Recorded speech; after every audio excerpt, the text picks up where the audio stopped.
Sayap-sayap yang terkembang. Karya Singgi Hadi Mintarja. Jilid 56. Risang termangu-mangu sejenak. Namun ibunya berkata, "Aku tidak apa-apa. Aku hanya merasa letih. Tetapi aku masih tetap kuat untuk melakukan kewajiban terakhir ini sendiri." Risang pun dengan serta-merta telah memanggil Sambi Wulung dan Jati Wulung. Bertiga mereka membimbing ketika orang tua itu keluar dari sanggar. Mereka memang nampak letih sekali.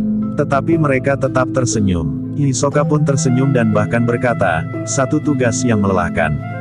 Tetapi hasilnya telah memberikan penghiburan dan kepuasan tersendiri bagi jiwaku."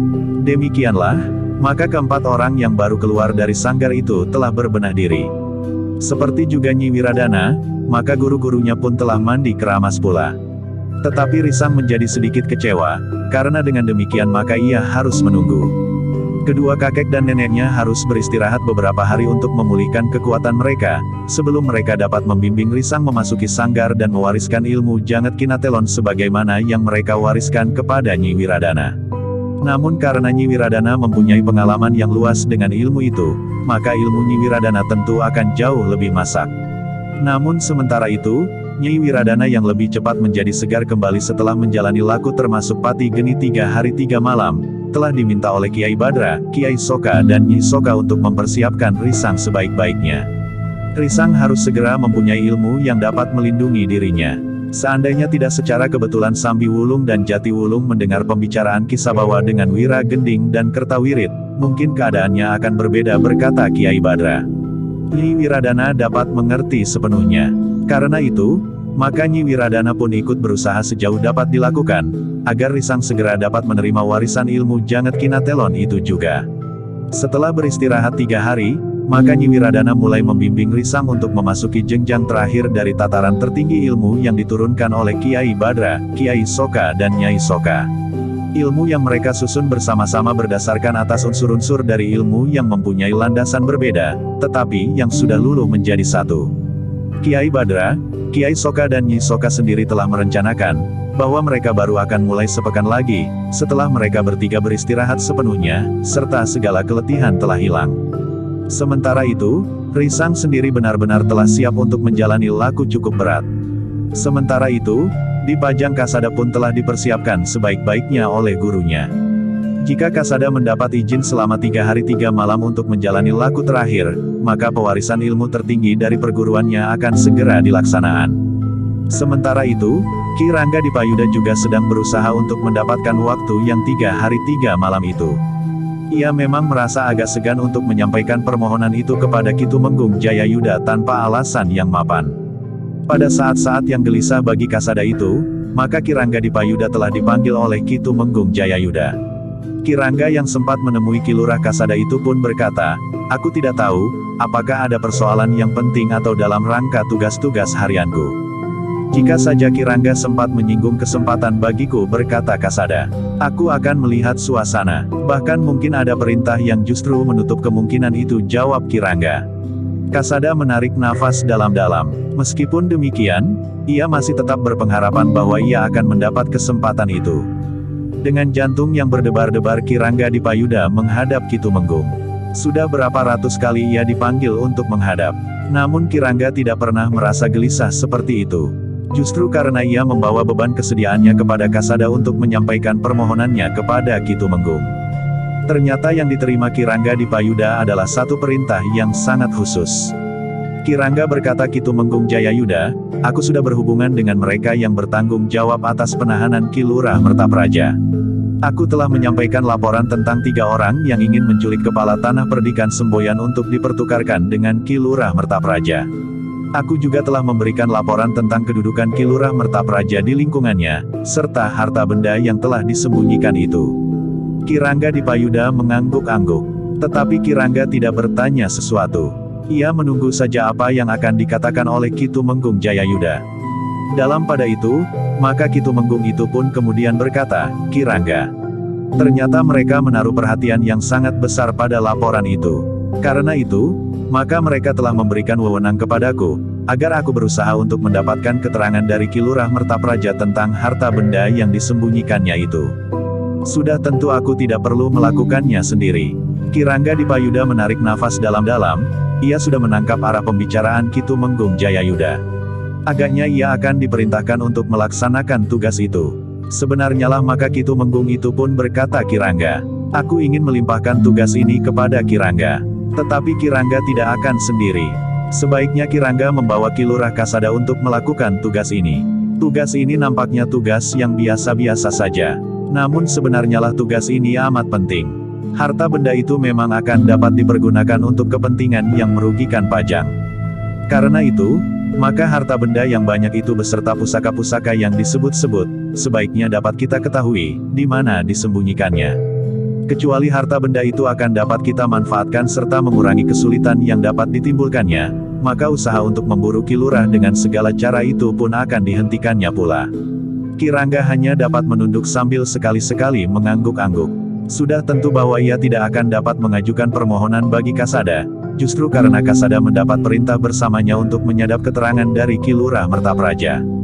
Dalam pada itu, Ki Tumenggung pun berkata selanjutnya, Ki Rangga, karena waktu yang sudah sangat mendesak, maka waktu yang diberikan untuk kepentingan itu adalah setengah bulan. Jika hari ini kita menapak pada bulan baru, maka tugas Ki Rangga akan berakhir pada saat bulan purnama. Adalah lebih baik jika waktunya dapat lebih cepat dari itu. Ki Rangga mengangguk-angguk, tetapi ia masih berdiam diri. Nah, Ki Rangga, aku tidak bertanya apakah Ki Rangga bersedia melaksanakan atau tidak, karena ini adalah perintah. Berkata Ki Tumenggung selanjutnya, aku akan menjalankan segala perintah. Ki Tumenggung, jawab Ki Rangga. Terima kasih berkata Ki Tumenggung. Hampir saja Ki Rangga itu menjawab, bahwa untuk kesediaannya menjalankan perintah Ki Tumenggung tidak usah mengucapkan terima kasih. Tetapi kata-kata yang hampir terlepas itu telah ditelannya kembali. Sementara itu Ki Tumenggung pun berkata, Ki Rangga, untuk menjalankan tugas ini, Ki Rangga dapat mempergunakan beberapa cara yang tidak menyalahi pageran. Ki Rangga dapat memilih. Jika perlu Ki Rangga dapat memerintahkan beberapa orang lain untuk membantu tugas Ki Rangga. Baik Ki Tumenggung. Selain Kasada, mungkin aku memang memerlukan orang lain. Jawab Ki Rangga. Namun tiba-tiba saja Ki Rangga teringat sesuatu. Maka dengan serta-merta Ki Rangga berkata, Ki Tumenggung, untuk melakukan perintah ini, mungkin aku melakukannya di saat-saat yang tidak sewajarnya. Mungkin aku akan berbicara dengan Ki Lurah Mertapraja di pagi hari. Tetapi mungkin di malam hari atau saat-saat yang justru bukan saatnya untuk berbincang. Aku akan menggoncang ketabahan hati Ki Lurah Mertapraja. Sebagaimana kita ketahui, bahwa meskipun Ki Lurah Mertapraja adalah seorang prajurit yang baik, namun pada saat-saat yang menghimpit, jiwanya dapat terguncang sehingga Ki Lurah itu kehilangan kendali atas perasaannya. Ki Tumenggung mengerutkan dahinya. Dengan nada rendah ia behanya, maksud Ki Rangga, kami, maksudku, aku dan Kasada, serta 1-2 orang yang akan aku tunjuk, mohon dibebaskan dari tugas kami sehari-hari. Justru agar tugas kami yang berat itu dapat kami selesaikan pada waktunya, minta Ki Rangga. Ki Tumenggung termangu-mangu sejenak. Namun kemudian ia pun bertanya, tetapi bukankah Ki Rangga tetap berada di barak? Tentu Ki Tumenggung, tugas ini akan kami lakukan dari barak ini. Tetapi tanpa batasan waktu, maksudku, mungkin pagi, mungkin siang, mungkin malam, jawab Ki Rangga. Ki Tumenggung termangu-mangu sejenak. Namun kemudian katanya, baiklah Ki Rangga. Karena yang akan kalian lakukan juga merupakan tugas yang penting, maka aku beri kalian kebebasan. Kalian berhak menentukan cara yang kalian pilih. Namun purnama bulan ini adalah batas waktu yang tersedia bagi Ki Rangga dan Ki Lurah Kasada. Ki Rangga mengangguk-angguk sambil menyahut, baik, baik Ki Tumenggung. Kebebasan ini akan memberikan kemungkinan lebih baik bagi kami untuk dapat menyelesaikan tugas kami sampai batas waktu yang ditentukan itu. Kecuali jika ada perintah lain serta perintah yang terdahulu ini dicabut kembali berkata Ki Tumenggung selanjutnya. Demikianlah, maka Ki Rangga pun kemudian meninggalkan Ki Tumenggung Jayayuda. Perintah itu memang terasa berat. Tetapi ada selalu kesempatan yang agaknya dapat memberi peluang kepada Kasada untuk memperdalam ilmunya, bahkan untuk mendapatkan waktu 3 hari 3 malam. Pembagian lugas itu tergantung kepadaku berkata Ki Rangga di dalam hatinya. Karena itulah, maka ia pun segera memanggil Ki Lurah Kasada pula. Ki Rangga ingin segera membicarakan kemungkinan-kemungkinan yang dapat dilakukan berdasarkan atas perintah Ki Tumenggung. Kasada yang kemudian menghadap memang menjadi berdebar-debar. Apalagi ketika kemudian Ki Rangga menyampaikan perintah Ki Tumenggung untuk menyadap keterangan, dari Ki Lurah Mertapraja tentang harta benda yang disimpan oleh para pemimpin dari perguruan Wukir Gading. Ki Lurah Kasada kemudian menundukkan kepalanya dengan lesu. Bahkan Kasada hampir menjadi berputus asa, bahwa ia tidak akan dapat mewarisi ilmu gurunya dalam waktu yang pendek. Bahkan mungkin ia akan berangkat ke Madiun dengan kemampuan yang dimilikinya sekarang, sementara itu, dengan ilmu puncaknya, tentu ia akan dapat berbuat lebih banyak lagi. Tetapi jika itu perintah, apa boleh buat, katanya di dalam hati. Namun dalam pada itu, Ki Rangga justru tersenyum sambil bertanya, Kasada, apakah kau masih berniat untuk mewarisi ilmu gurumu sampai ke puncak? Ki Lurah Kasada menarik nafas dalam-dalam. Katanya, biarlah aku menunda keinginanku itu, Ki Rangga. Jika aku harus melakukan tugas yang penting itu, biarlah aku melakukannya. Ki Rangga mengangguk-angguk. Kasada merasa heran, kenapa Ki Rangga itu justru tersenyum. Apakah sebenarnya Ki Rangga sendiri tidak setuju memberikan izin kepadanya selama 3 hari 3 malam? Bukankah yang dilakukannya itu juga akan berarti bagi kesatuannya? Namun dalam pada itu Ki Rangga berkata, Kasada, sebenarnya lah bahwa perintah ini sangat menguntungkanmu, kau akan mendapat kesempatan itu meskipun dengan diam-diam dan tanpa mohon izin kepada Ki Tumenggung. Maksud Ki Rangga, bertanya Kasada, aku mendapat wewenang menunjuk 1-2 orang untuk membantu kita menyadap keterangan dari Ki Lurah Mertapraja. Kita mendapat waktu setengah bulan. Karena itu, maka 10 hari yang pertama, biarlah aku sendiri serta seorang yang dapat kau tunjuk mewakilimu. Dalam waktu 10 hari itu kau harus dapat menyelesaikan tugasmu, menerima warisan ilmu dari gurumu. Sudah tentu di hari-hari sebelum hari Pati Geni yang 3 hari 3 malam itu datang, sekali-sekali kau juga harus ikut bersamaku menemui Ki Lurah Mertapraja. Namun kemudian kau akan mendapatkan waktu yang 3 hari 3 malam itu sepenuhnya. Wajah Kasada tiba-tiba bagaikan menyala. Keterangan Ki Rangga itu sangat membesarkan hatinya. Karena itu, dengan gagap Kasada itu bertanya, jadi, menurut Ki Rangga, aku akan mendapat kesempatan itu. Ia jawab Ki Rangga, tetapi bagaimana akibatnya jika Ki Tumenggung mengetahui bahwa aku telah meninggalkan tugas tanpa izinnya? Aku akan ikut bertanggung jawab, jawab Ki Rangga. Kasada mengangguk dalam-dalam. Katanya, aku tidak akan melupakan kesempatan ini. Aku mengucapkan terima kasih yang lidak ada laranya. Karena dengan kesempatan ini, maka aku akan mendapat bekal yang lebih banyak lagi bukan saja jika aku harus berangkai ke Madiun, tapi juga bagi masa depanku. Aku selalu berdoa agar kau berhasil membina masa depanmu, karena aku yang akan menjadi semakin tua, tidak dapat berbuat lebih banyak lagi. Pada suatu saat aku tentu harus mencari tempat untuk menitipkan tubuhku yang rapuh jika aku sempat keluar dari pertempuran yang mungkin akan terjadi antara Maratham dan Madiun. Jika Yang Maha Agung memberikan kesempatan kepadaku untuk menerima ilmu puncak perguruanku, maka Yang Maha Agung agaknya akan memberikan kesempatan pula kepadaku untuk berbuat sesuatu bagi kita di pertempuran seandainya kita harus memasukinya kelak. Ki Rangga Dipayuda mengangguk kecil. Tiba-tiba saja terbayang wajah anak gadisnya. Sebenarnya lah bahwa ia berharap, anak gadisnya dapat menerima Kasada sebagai suaminya, karena bagi Ki Rangga Dipayuda, Kasada adalah seorang anak muda yang memiliki banyak unsur kebaikan di dalam dirinya. Apalagi Kasada adalah salah seorang prajuritnya yang dekat, mengerti dan memiliki kelebihan dari para prajurit yang lain. Bahkan Ki Rangga Dipayuda yakin, bahwa para pandega pun tidak akan dapat mengimbangi kemampuannya dalam olah kanuragan secara pribadi. Tetapi sudah tentu Ki Rangga Lidak dapat mengatakan langsung kepada anak gadisnya, apalagi kepada Kasada. Tetapi sadar atau tidak sadar, Ki Rangga Dipayuda telah memberikan beberapa isyarat bahwa Ki Lurah Kasada adalah orang yang sangat dekat padanya. Bukan saja dalam tugas sehari-hari, tetapi juga secara pribadi. Dengan demikian, maka Ki Lurah Kasada menjadi berpengharapan kembali. Ia mendapat waktu 10 hari. 3 hari dianiaranya untuk melakukan Pei Geni. Sementara tujuan hari sebelumnya, ia memang harus bekerja keras. Tetapi di saat-saat tertentu ia masih akan berada di baraknya. Setidak-tidaknya untuk menampakkan diri kepada Ki Tumenggung dan para prajurit yang lain. Namun para pandega dan para pemimpin kelompoknya tentu mengetahui, bahwa ia telah mendapat tugas khusus yang tidak lagi terikat oleh waktu. Sehingga kapanpun ia tidak berada di barak, maka para prajurit tentu akan menganggap bahwa ia sedang berada dalam tugas khususnya.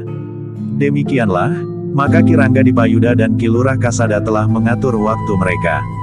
Sementara itu Kirangga pun bertanya, siapakah menurut pendapatmu, orang yang terbaik yang dapat kita libatkan dalam tugas kita?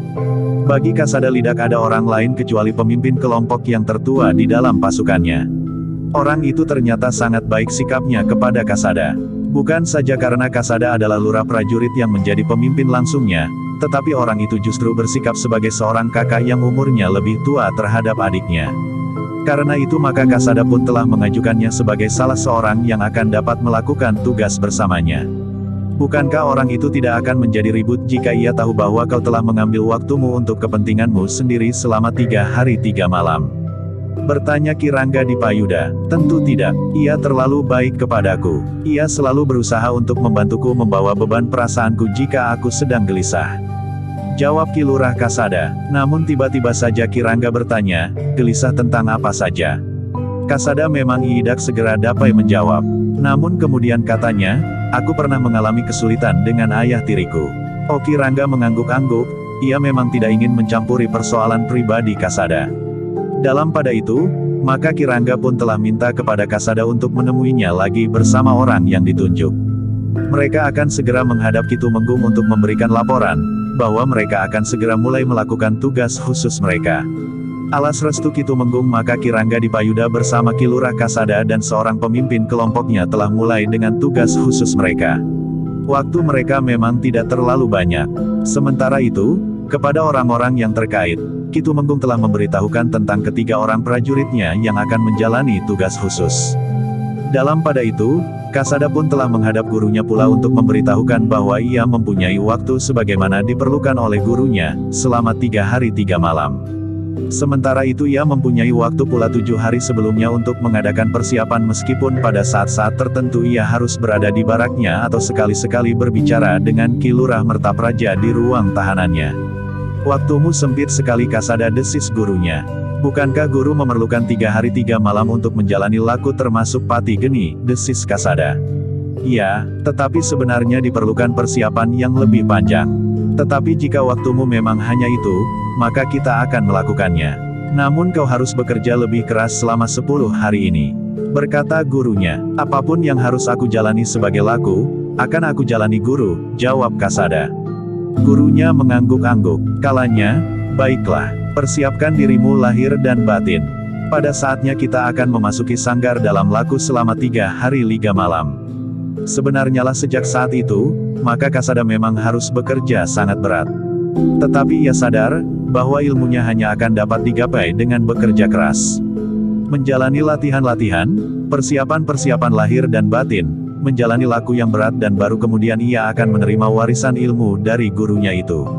Namun sementara itu, pada pertemuan pertama antara Kirangga Dipayuda dengan Ki Lurah Mertapraja, maka Ki Lurah Kasada yang memang sudah dikenal oleh Ki Lurah Mertapraja serta seorang pemimpin kelompoknya telah dibawa serta oleh Kirangga Dipayuda.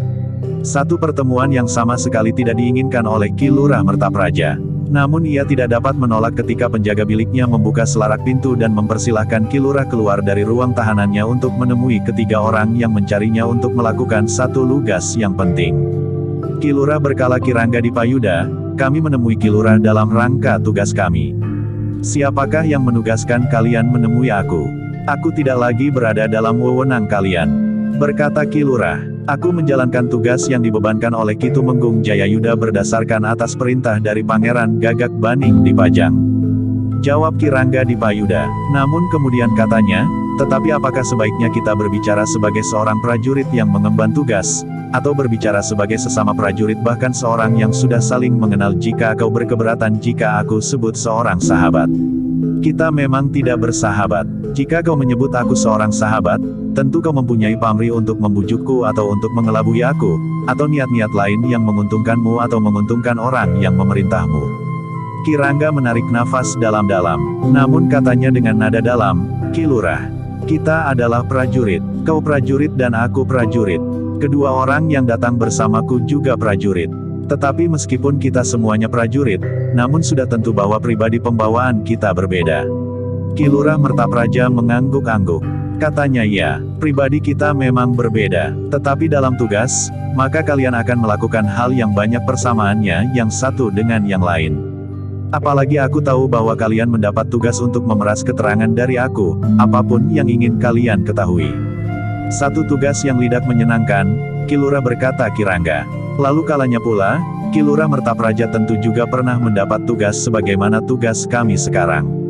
Aku tidak tahu pasti, apakah yang akan dilakukan oleh Ki Lurah mula-mula. Seorang prajurit mempunyai banyak cara untuk memeras keterangan dari seseorang. Tetapi para prajurit juga mengetahui bahwa kadang-kadang seseorang lebih baik berdiam diri untuk tidak memberikan keterangan apapun juga. Tetapi bukankah Ki Lurah mengatakan bahwa banyak cara yang dapat dilakukan oleh seorang prajurit? Ya, tetapi seseorang yang sudah berniat untuk berdiam diri tidak akan menghiraukan cara apapun yang akan dipergunakan untuk memeras keterangannya, jawab Ki Lurah Mertapraja. Tetapi Ki Lurah Kasada pun berkata, Ki Lurah Mertapraja, setiap orang yang ingin merahasiakan sesuatu tentu berniat untuk berdiam diri. Tetapi banyak orang yang terpaksa mengatakan sesuatu karena berbagai macam pertimbangan. Rahasia yang akan dipertahankannya tidak lagi berarti baginya, bagi kelompoknya atau bagi orang lain. Mungkin juga karena ada orang lain yang dapat membuka rahasia itu pula, sehingga dengan berbagai pengorbanan niat untuk berdiam diri itu tidak ada artinya selain merugikan diri sendiri. Atau seseorang menyadari bahwa dengan membuka rahasia itu ia sudah melakukan hal yang paling baik bagi sesamanya. Bahkan masih ada berbagai macam pertimbangan lain. Tetapi Ki Lurah Mertapraja tersenyum. Katanya, kau memang cerdik prajurit muda. Di umurmu yang masih muda kau sudah mempunyai kedudukan yang baik. Ia juga seorang lurah, desis Ki Rangga. Agaknya karena kecerdikanmu maka kau dapat memanjat ke jenjang jabatanmu sekarang, yang bagi orang lain terlalu cepat. Aku, pada umurku setua ini, belum juga berhasil naik ke jenjang yang lebih tinggi. Tetapi kau mempunyai kedudukan yang tinggi di Padepokan Wukir Gading. Sahut Kasada. Ki Lurah Mertapraja itu mengangguk-angguk. Namun kemudian katanya, agaknya kalian bernafsu untuk mengetahui keadaan Padepokan Wukir Gading. Memang ada sedikit yang ingin aku ketahui, jawab Ki Rangga Dipayuda. Sudahlah, jangan melakukan satu kerja yang sia-sia. Apapun yang akan kalian lakukan, namun aku tidak akan mengatakan sesuatu tentang Padepokan Wukir Gading, tetapi beruntunglah aku, bahwa keterangan yang ingin kau ketahui tidak banyak aku ketahui, sehingga seandainya aku berniat berdiam diri, bukan karena aku ingin menyembunyikan satu rahasia. Tetapi justru karena aku memang tidak mengetahuinya. Karena itu, jika pada suatu saat aku memberikan pengakuan karena cara-cara yang kalian lakukan ternyata berhasil membuka mulutku, itu tentu sekedar cerita rekaan saja. Berkata Ki Lurah Mertapraja. Tiba-tiba Ki Lurah Kasada tertawa. Katanya, ternyata jenjang kepangkatan tidak diberikan karena kecerdikan seseorang. Ki Lurah Mertapraja mengerutkan dahinya. Dengan nada rendah ia bertanya, apa maksudmu? Ternyata kau jauh lebih cerdik dari aku, Ki Lurah. Kau sudah membuat perisai yang sangat manis agar apapun yang terlontar dari mulutmu kami anggap bukan keterangan yang sebenarnya. Jika pada suatu saat kau kehilangan ketabahan hati sehingga terlontar dari mulutmu pengakuan serta petunjuk yang kami butuhkan, maka kami akan ragu-ragu mempercayainya. Tetapi hal itu akan dapat menyulitkan dirimu sendiri Ki Lurah. Karena kami masih akan tetap memaksamu berbicara meskipun kau sudah mengatakan yang sebenarnya. Kau kira pendirianku dapat kau goyahkan dengan ancaman-ancaman seperti itu? Sejak aku berangkat menyerang tanah perdikan Semboyan, aku sudah bersiap untuk menghadapi kemungkinan yang paling buruk sekalipun. Mati atau lebih dari kematian itu. Karena itu, jangan mengharapkan lebih banyak dari sekedar berbincang-bincang seperti ini, atau sekedar berbicara tentang cara-cara yang paling baik untuk memaksa seseorang berbicara atau saling berusaha mempengaruhi penalaran kita, atau berbicara tentang mimpi-mimpi yang mengasihkan. Aku setuju Ki Lurah, jawab Ki Rangga, agaknya kita dapat berbicara tentang apa saja. Yang penting atau yang tidak penting. Bukankah kita dapat bertukar pikiran tentang berbagai macam ilmu keprajuritan? Kebiasaan yang juga sering aku jumpai untuk memancing dan kemudian menjebak keterangan orang lain, berkata Ki Lurah Mertapraja. Namun kemudian katanya, tetapi maaf. Aku sedang tidak berminat untuk berbicara panjang lebar. Aku merasa sangat letih selama aku dikungkung di dalam bilik tahanan itu. Apakah kau diperlakukan tidak wajar? Bertanya Ki Lurah Kasada. Tidak, aku diperlakukan dengan baik. Tidak ada tekanan dan apalagi tindak kekerasan. Memang orang-orang beradab tidak akan mengandalkan kekerasan untuk mencapai maksudnya. Berkata Ki Lurah Mertapraja. Tetapi kau dan kawan-kawanmu mempergunakan kekerasan terhadap tanah perdikan Semboyan. Namun ternyata kau kalah, desis Ki Lurah Kasada.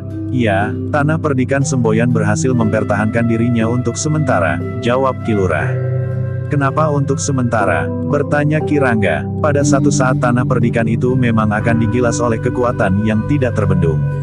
Kemudian Madiun, Pajang dan Mataram. Bukankah hal ini pernah aku katakan? Desis Ki Lurah Mertapraja. Namun tiba-tiba Ki Rangga berkata, Ki Lurah, dengarkan, aku membawa berita yang tidak kau harapkan. Sebenarnya aku tidak senang menyampaikannya kepadamu. Tetapi agaknya penyampaian berita ini merupakan hal yang terbaik bagimu sekarang. Justru selagi kau dalam keadaan yang tidak menyenangkan ini. Tetapi Ki Lurah Mertapraja tersenyum. Katanya, apapun yang kau katakan, tentu dalam rangka usaha kalian untuk mendapatkan keterangan dari aku. Ya, kami tidak akan pernah mengingkarinya. Bahkan kami pun sependapat dengan Ki Lurah bahwa kami dapat mempergunakan segala cara untuk memaksa Ki Lurah berbicara. Bahkan jika seandainya sampai Ki Lurah justru tidak dapat berbicara lagi. Wajah Ki Lurah itu berkerut. Dengan tegas ia berkata, tetapi kita adalah orang-orang beradab. Tindakan di luar pageran akan menjadi bahan pembicaraan orang. Bukan saja terhadap orang-orang yang melakukan, tetapi juga bagi lingkungan yang diatasnamakan oleh orang-orang yang tidak berperi kemanusiaan itu. Karena dengan cara-cara yang dipergunakan, maka kepribadian seseorang dan lingkungannya akan dapat dinilai. Tetapi Ki Rangga tertawa, katanya, jika kami melakukan cara-cara yang tidak pantas, tentu tidak akan kami tunjukkan kepada orang lain. Jika akhirnya orang lain mengetahuinya, maka kami dapat saja mengatakan yang tidak sebenarnya. Ki Lurah Mertapraja berusaha untuk membunuh diri dengan membenturkan kepalanya berulang-ulang pada sudut tiang kayu jati. Atau sengaja menyakiti dirinya sendiri atau terjatuh ketika berusaha melarikan diri atau, hei, bukankah kita mempunyai 1000 cara? Setan, kau geram Ki Lurah Mertapraja. Kenapa Ki Lurah menjadi heran? Bukankah Ki Lurah juga pernah melakukannya? Bertanya Ki Lurah Kasada. Tidak, aku mempunyai harga diri sebagai seorang prajurit di Madiun. Aku bukan seorang yang mempunyai nafsu rendah, yang merasa puas melihat penderitaan orang lain. Semakin menderita orang lain, maka kepuasan batinnya pun menjadi semakin tinggi. Geram Ki Lurah Mertapraja. Baiklah, aku hormati sikap Ki Lurah. Tetapi dengarlah, aku ingin menyampaikan berita itu, berkata Ki Rangga di Payuda. Tidak ada gunanya, sahut Ki Lurah Mertapraja. Terserahlah kepada Ki Lurah. Tetapi sebenarnya lah bahwa kedatanganku kemari memang untuk menyampaikan berita itu kepada Ki Lurah. Tetapi tidak apalah bahwa kita sempat berbincang panjang lebar. Dengan demikian aku mengetahui lebih banyak tentang Ki Lurah. Terutama sikap Ki Lurah yang Ki Lurah katakan terakhir, bahwa Ki Lurah bukan orang yang memanjakan nafsu rendahnya dengan mendapatkan kepuasan karena penderitaan orang lain. Berkata Ki Rangga di Payuda kemudian. Ki Lurah Mertapraja mengerutkan keningnya. Sementara Ki Rangga berkata selanjutnya, Ki Lurah, bukankah Ki Lurah mengenal seorang yang bernama Ki Sabawa, Ki Kertawirit dan Ki Wiragending? Wajah Ki Lurah menegang sejenak. Namun kemudian wajahnya tidak mengesankan apa-apa lagi. Bahkan kemudian Ki Lurah itu menggeleng sambil menjawab, aku belum pernah mendengar nama itu. Ki Rangga termangu-mangu sejenak. Dengan nada tinggi ia pun kemudian berkata, aneh. Orang-orang itu mengaku mengenal Ki Lurah dengan baik. Tetapi tidak apalah jika Ki Lurah memang belum mengenal mereka. Mereka datang untuk menyampaikan sebuah pesan. Ki Lurah termangu-mangu sejenak. Namun kemudian di luar sadarnya ia bertanya, pesan apa? Hubungan kita sudah diwarnai oleh ketegangan. Aku cemas bahwa kau tidak akan percaya, jawab Ki Rangga. Percaya atau tidak, itu persoalanku. Jika kau memang mendengar pesan seseorang bagiku, kewajibanmu adalah menyampaikan pesan itu kepadaku. Geram Ki Lurah. Ki Rangga menarik nafas dalam-dalam. Namun kemudian katanya, baiklah. Aku akan menyampaikan pesan itu kepadamu. Kau boleh percaya atau tidak, karena persoalannya tidak menyangkut kepentinganku. Juga tidak menyangkut kepentingan Pajang. Mungkin Tanah Perdikan Semboyan. Tetapi tentu hanya sedikit. Ki Lurah Mertapraja hanya termangu-mangu saja. Tetapi sebenarnya lah bahwa ia menunggu dengan berdebar-debar. Ki Lurah berkata Ki Rangga kemudian, jika Ki Rangga percaya, Ki Sabawa dan kedua orang kawannya telah datang untuk minta agar diizinkan menemui Ki Lurah Mertapraja. Di mana mereka sekarang? Bertanya Ki Lurah. Tetapi jika Ki Lurah memang belum mengenal mereka, maka menurut pendapat kami, mereka tentu orang-orang yang sekedar mencari-cari persoalan. Jawab Ki Rangga. Ki Lurah tidak segera menjawab. Wajahnya menunduk sementara keningnya berkerut dalam-dalam. Ki Lurah berkata Ki Rangga dipayuda kemudian, Ki Sabawa dan kawan-kawan itu menyadari bahwa mereka tidak akan diizinkan menemui Ki Lurah. Meskipun demikian mereka masih berharap bahwa pada suatu saat ia dapat berbicara langsung meskipun persoalannya sudah disampaikan kepada Ki Tumenggung Jayayuda. Persoalan apa? Bertanya Ki Lurah. Ki Tumenggung kemudian memerintahkan kami untuk bertemu dengan Ki Lurah, berkata Ki Rangga kemudian. Dahi Ki Lurah Mertapraja pun berkerut. Ditatapnya wajah Ki Rangga dipayuda. Dengan nada rendah hampir tidak terdengar ia bertanya, persoalan apa yang harus kau katakan kepadaku? Ki Rangga sengaja menunggu sejenak, ia melihat ketegangan di wajah Ki Lurah meskipun ia berusaha untuk menyembunyikannya. Baru kemudian Ki Rangga itu berkata, Ki Lurah, menurut Ki Sabawa dan kedua orang kawannya, keadaan perguruan Wukir Gading sedang goncang. Terjadi persoalan ke dalam, sehingga murid-murid perguruan Wukir Gading yang sedikit itu telah terpecah. Bahkan mereka sempat mencari pengikut masing-masing, sehingga perpecahan itu menjadi semakin luas. Nah, dalam keadaan yang kalut itu, maka pemimpin perguruan Wukir Gading yang sedang sakit itu tidak dapat diselamatkan, sementara Paman Ki Lurah Mertapraja yang mendapat kepercayaan dari gurunya itu terluka parah. Wajah Ki Lurah benar-benar menjadi tegang. Bagaimanapun juga ia berusaha menyembunyikannya, namun Ki Rangga, Ki Lurah Kasada dan seorang pemimpin kelompok yang menyertainya melihat ketegangan di wajah Ki Lurah Mertapraja. Namun ternyata Ki Lurah itu pun kemudian tersenyum sambil menjawab, aku mengenal cara sebagaimana kau lakukan Ki Rangga. Tetapi kau tidak dapat menipu aku dengan cara itu. Aku sudah mengira Ki Lurah. Tetapi terserah kepadamu. Aku hanya mendapat perintah untuk menyampaikannya kepadamu. Jika kemudian kau tidak mempercayainya, itu adalah hakmu. Maaf Ki Rangga, aku memang tidak mempercayainya, jawab Ki Lurah. Ki Rangga mengangguk-angguk, namun kemudian ia pun berpaling kepada Kasada sambil berkata, jika demikian, maka tidak ada gunanya kita berbicara lebih lanjut dengan Ki Lurah Mertapraja. Karena itu, maka kita tidak perlu menyampaikan pesan-pesan berikutnya. Pesan apa lagi yang mereka katakan kepada Ki Tumenggung? Bertanya Ki Lurah Mertapraja, aku tidak akan merendahkan diriku sendiri. Apa yang sudah kami sampaikan ternyata tidak kau percaya. Karena itu, maka persoalan berikutnya pun tentu tidak akan kau percaya pula.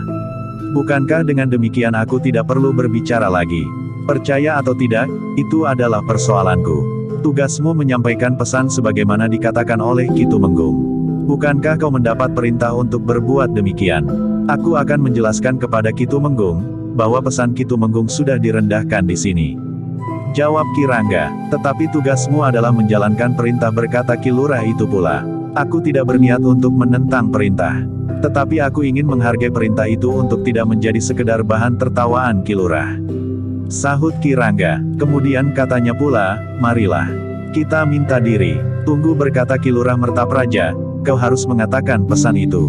Aku akan bertemu dan berbicara dengan Ki Tumenggung, apakah aku harus meneruskan tugasku berdasarkan perintahnya, atau cukup sampai sekian saja?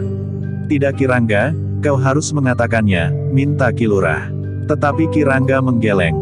Bahkan kemudian ia pun bangkit berdiri sambil berkata kepada Kasada dan pemimpin kelompok itu, marilah.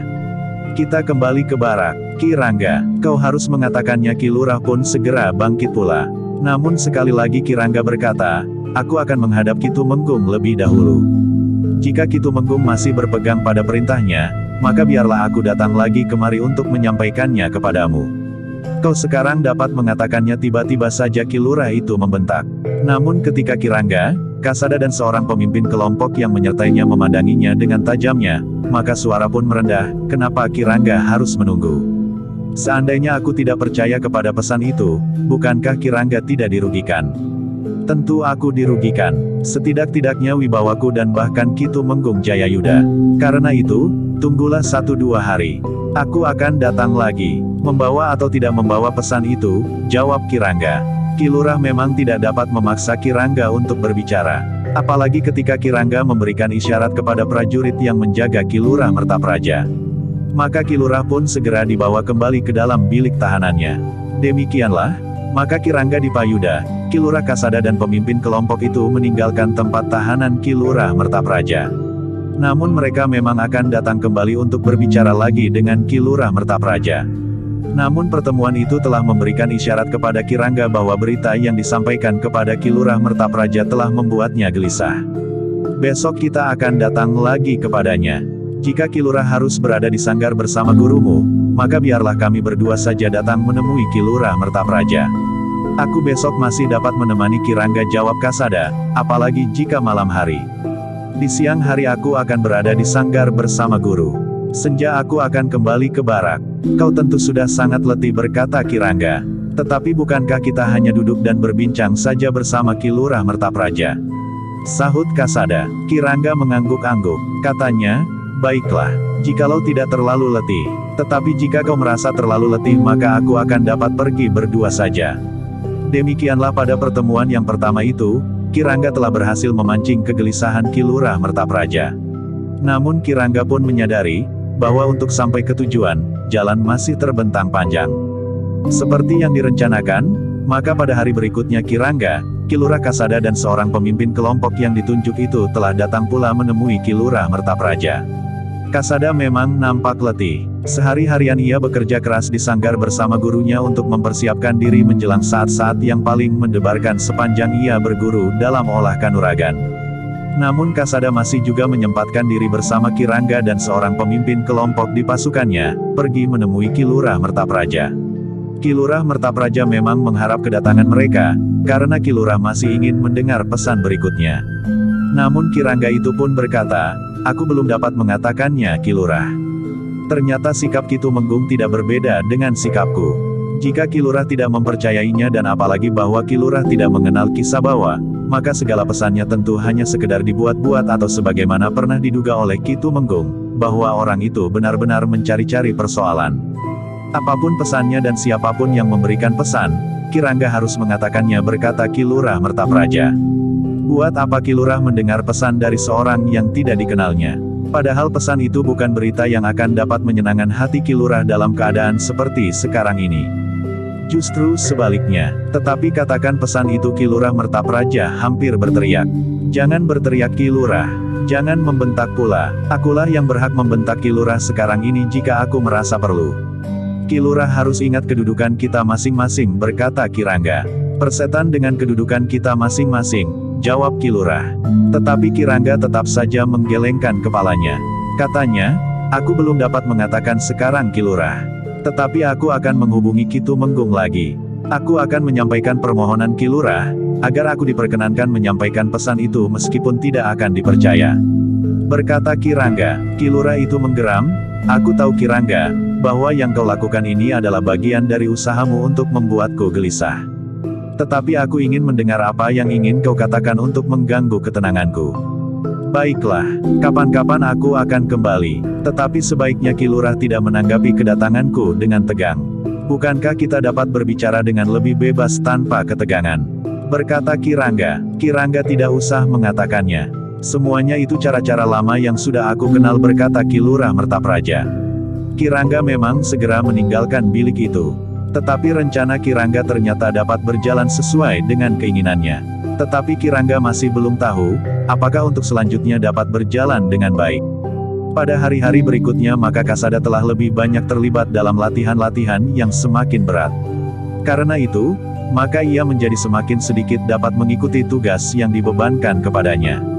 Namun pemimpin kelompok yang ditunjuknya ternyata benar-benar dapat mewakilinya meskipun Ki Rangga beberapa kali masih harus mengendalikannya di saat-saat perasaannya mulai memanas. Hampir setiap hari Ki Rangga datang mengunjungi Ki Lurah Mertapraja yang menjadi semakin marah dan letih. Ki Rangga datang tanpa mengenal waktu. Pagi, siang, sore, malam dan bahkan lewat tengah malam. Ki Rangga sudah mulai sampai pada persoalan yang sesungguhnya, bahwa Ki Lurah sebaiknya mengatakan dengan jujur, di mana perguruan pamannya menyimpan harta bendanya yang sangat besar nilainya itu. Ki Lurah, berkata Ki Rangga ketika ia datang mengunjungi Ki Lurah Mertapraja lewat tengah malam menjelang dini hari. Ki Sabawa memerlukan keterangan Ki Lurah untuk menyelamatkan perguruan Wukir Gading yang akan runtuh dari dalam. Paman Ki Lurah memerlukan pengobatan yang mungkin dilakukan. Sudah tentu dengan biaya yang sangat mahal. Ki Sabawa juga memerlukan biaya untuk mendapatkan dukungan. Mungkin harus menghubungi orang-orang upahan jika perlu. Cukup, teriak Ki Lurah, kau tidak dapat menipuku dengan cara yang kasar itu. Semua rencanamu sudah aku ketahui. Kau datang di saat-saat yang tidak sewajarnya untuk mengguncang ketabahan hatiku. Tetapi semuanya itu tidak akan berarti, Kirangga. Aku tidak akan mengatakan apapun juga. Apalagi yang kau tanyakan itu memang tidak aku ketahui. Semuanya sebenarnya hanya untuk kebaikanmu, Ki Lurah. Untuk kebaikan pamanmu. Atau barangkali kau ingin orang itu aku bawa kemari. Mungkin kau lupa bahwa kau pernah mengenal orang yang bernama Ki Sabawa. Tetapi jika kau melihat orangnya, maka kau akan segera teringat. Aku tidak mau berbicara lebih banyak lagi. Aku sudah mulai muak sekarang. Aku akan tidur, geram Ki Lurah. Nanti dulu Ki Lurah. Aku belum selesai. Ki Lurah tidak akan dapat tidur sebelum aku pergi. Berkata Kirangga. Aku tidak peduli, jawab Ki Lurah yang kemudian bangkit berdiri dan melangkah ke biliknya. Tetapi pemimpin kelompok yang menggantikan Kasada itu telah mendorongnya kembali untuk duduk sambil berkata, aku dapat memanggil para prajurit dan menuduhmu akan melarikan diri. Fitnah, bentak Ki Lurah. Tidak, bukankah jika kau meninggalkan kami akan sama artinya dengan melarikan diri dari petugas yang mendapat perintah untuk berbicara dengan Ki Lurah? Tetapi kalian harus tahu Pageran. Atau setidaknya unggah-ungguh. Kalian harus datang pada saat yang baik. Bagi kami semua waktu adalah baik. Ki Lurah harus menyadari bahwa Ki Lurah tidak dapat berbuat lain dari melakukan perintah kami. Ingat, Ki Lurah adalah seorang tahanan, berkata pemimpin kelompok itu. Persetan, aku tidak mau tahu, Ki Lurah itu hampir berteriak. Sekali lagi ia bangkit, tetapi sekali lagi pemimpin kelompok itu mendorongnya untuk duduk lagi. Kau jangan melawan kami, berkata Kirangga kemudian, kau tidak akan menang. Bukan saja karena kau seorang tawanan, tetapi jika kau ingin, kita dapat bertempur di halaman. Meskipun aku sudah menjadi semakin tua, tetapi aku yakin, bahwa aku masih dapat mengalahkan Ki Lurah. Kau licik, geram Ki Lurah, kau mencari alasan untuk dapat memaksaku berbicara dengan kekerasan. Sebenarnya untuk melakukannya, aku tidak memerlukan alasan apapun juga. Nah, jika demikian, jawab pertanyaanku sekali lagi agar aku dapat menyampaikannya kepada Ki Sabawa yang harus segera mencari pertolongan bagi pamanmu yang dalam keadaan parah. Omong kosong, teriak Ki Lurah. Namun demikian Kirangga itu melihat sepeletik kecemasan di wajah Ki Lurah setiap kali ia menyebutkan bahwa pamannya dalam keadaan parah. Baiklah, berkata Kirangga, aku tidak peduli lagi dengan pamanmu. Biarlah ia mati dan biarlah ia lenyap bersama harta benda yang disembunyikannya itu. Namun yang membunuhnya sebenarnya adalah Ki Lurah Mertapraja, karena seandainya Ki Lurah mau mengatakannya di mana harta benda itu, yang tentunya cukup untuk membayar tabib yang paling baik di seluruh Pajang, Madiun, Demak dan Mataram sekalipun, sehingga paman Ki Lurah itu akan dapat disembuhkan. Kenapa mereka tidak bertanya saja kepada paman? Bertanya Ki Lurah Mertapraja, pamanmu dalam keadaan tidak sadar. Semula para pengikutnya memang ingin menunggu. Tetapi mereka benar-benar menjadi cemas melihat keadaannya, jawab Kirangga. Tetapi Ki Lurah Mertapraja masih tetap tidak mau mengatakannya. Setiap kali ia berkata bahwa ia tidak tahu di mana harta benda itu disembunyikan. Tetapi Kirangga memang masih mempunyai waktu beberapa hari. Sehingga karena itu, maka sebelum pagi, keduanya telah meninggalkan bilik tahanan Ki Lurah Mertapraja. Sementara itu, Kasada mengisi hari-harinya dengan latihan-latihan yang berat. Ketika 6 hari telah dilewati, maka Kasada sampai pada hari yang ditentukan untuk memasuki sanggar dalam laku Pati Geni. Kasada benar-benar sudah siap untuk menerima warisan ilmu puncak dari gurunya. Ilmu yang jarang ada duanya. Guntur Geni. Dalam pada itu, tidak seorang pun yang mengaturnya bahwa di tanah perdikan hal yang serupa telah terjadi. Kiai Badra, Kiai Soka dan Nyai Soka telah memerintahkan Risang bersiap untuk memasuki sanggar dalam laku Pati Geni. 3 hari 3 malam untuk menerima warisan ilmu yang mereka susun bertiga, Janget Kinatelon. Ilmu yang dilandasi oleh ilmu ketiga orang berilmu tinggi. Mereka telah dengan saksama mempelajari, menyelidiki dan mengamati, menukik sampai ke dasar ilmu mereka masing-masing. Melihat persamaannya, kelainan dan kelemahan-kelemahannya. Kemudian mempelajari kemungkinan untuk saling mengisi, memperkuat dan melengkapi susunannya, sehingga akhirnya tersusun satu kebulatan ilmu yang luluh menyatu. Janget Kinatelon. Kebetulan itu telah terjadi. Risang dan Kasada telah menjalani laku Pati Geni pada saat yang sama untuk kepentingan yang hampir sama pula. Semuanya itu terjadi dilingkungi dinding sanggar masing-masing. Di luar sanggar tidak seorang pun menaruh perhatian terhadap peristiwa itu selain beberapa orang yang sangat terbatas. Di tanah perdikan semboyan roda kehidupan berlangsung sebagaimana biasanya. Para petani yang seharusnya berada di sawah juga berada di sawah. Pasar-pasar pun telah menjadi hidup kembali. Bahkan para saudagar dan pedagang dari luar tanah perdikan pun berdatangan sebagaimana biasa di saat-saat tanah perdikan itu tenang dan tidak mengalami pergolakan. Namun para pengawal tanah perdikan masih juga berjaga-jaga dengan penuh kewaspadaan. Bukan karena risang berada di sanggar, tetapi karena di tanah perdikan itu masih mungkin timbul persoalan-persoalan yang berhubungan dengan peristiwa yang belum terlalu lama terjadi. Beberapa orang tawanan masih berada di tanah perdikan. Bahkan yang terakhir adalah orang yang ingin menculik Risang untuk dipertaruhkan dengan Ki Lurah Mertapraja. Dalam pada itu, beberapa orang memang mulai bertanya-tanya ketika mereka di hari pertama sama sekali tidak melihat Risang. Yang menjalankan tugasnya adalah ibunya sebagaimana saat ia menjadi pemangku jabatan kepala tanah perdikan. Namun tidak seorang pun yang bertanya kepada Nyi Wiradana, di manakah Risang berada. Apalagi ketika mereka melihat Gandar, Sambi Wulung, Jati Wulung dan para pemimpin yang lain nampak tenang-tenang saja. Setidak-tidaknya tidak terjadi sesuatu berkata orang-orang yang merasa aneh bahwa Risang sama sekali tidak kelihatan. Mereka hanya menduga bahwa mungkin Risang sedikit merasa pening atau sekedar kurang enak badannya. Sementara itu, Risang yang ada di sanggarnya bergulat dengan laku yang dijalaninya untuk mewarisi puncak ilmu yang diturunkan oleh kakek dan neneknya. Setapak demi setapak Risang melangkah menaiki jenjang ilmunya. Namun karena persiapan yang dilakukan sudah cukup masak, maka baik Risang sendiri maupun kakek dan neneknya tidak banyak mengalami hambatan, selain memang satu kerja yang sangat berat sebagaimana seharusnya dilakukan. Demikian pula Ki Lurah Kasada di Pajang. Para prajurit di baraknya, terutama para pandega selain Ki Rangga di Payuda, bahkan Ki Tumenggung Jayayuda sendiri mengira bahwa Kasada sedang melakukan tugasnya bersama Ki Rangga di Payuda. Jika sekali-sekali mereka melihat Kasada dan Ki Rangga di Payuda sendiri-sendiri, maka mereka mengira bahwa tugas mereka dilakukan bergantian. Bahkan seorang prajurit yang berada dalam kesatuan Kasada sempat berkata, kami melihat Ki Rangga lebih sering berada di barak daripada Ki Lurah Kasada. Kawannya ternyata menyahut, tentu saja. Meskipun mereka mendapat tugas bersama-sama, tetapi Ki Rangga mempunyai kedudukan lebih tinggi, sehingga ia dapat memerintahkan Ki Lurah Kasada untuk melakukan tugas mereka sendiri atau bersama-sama pemimpin kelompok itu. Tetapi pemimpin kelompok itu lebih sering bersama Ki Rangga daripada Ki Lurah. Ki Rangga belum dapat melepaskannya sebagaimana Ki Lurah Kasada, jawab kawannya. Tetapi ia selalu bersama Ki Rangga. Jarang sekali ia pergi menjalankan tugasnya bersama Ki Lurah, berkata prajurit yang pertama. Itulah kemenangan lainnya dari orang yang berkedudukan lebih tinggi. Ia dapat menunjuk seorang kawan dalam tugasnya, tetapi Ki Lurah lebih sering melakukan sendiri. Jika kita lihat Ki Lurah datang ke barak, maka ia nampak letih sekali. Bahkan berbicara pun rasa-rasanya malas sekali. Tidak seperti biasanya, ia akrab dengan prajurit-prajuritnya. Kawannya mengangguk-angguk, tetapi ia tidak bertanya lagi.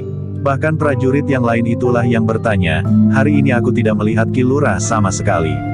Kawannya itu pun menyahut, aku juga tidak melihat Ki Rangga dan pemimpin kelompok itu.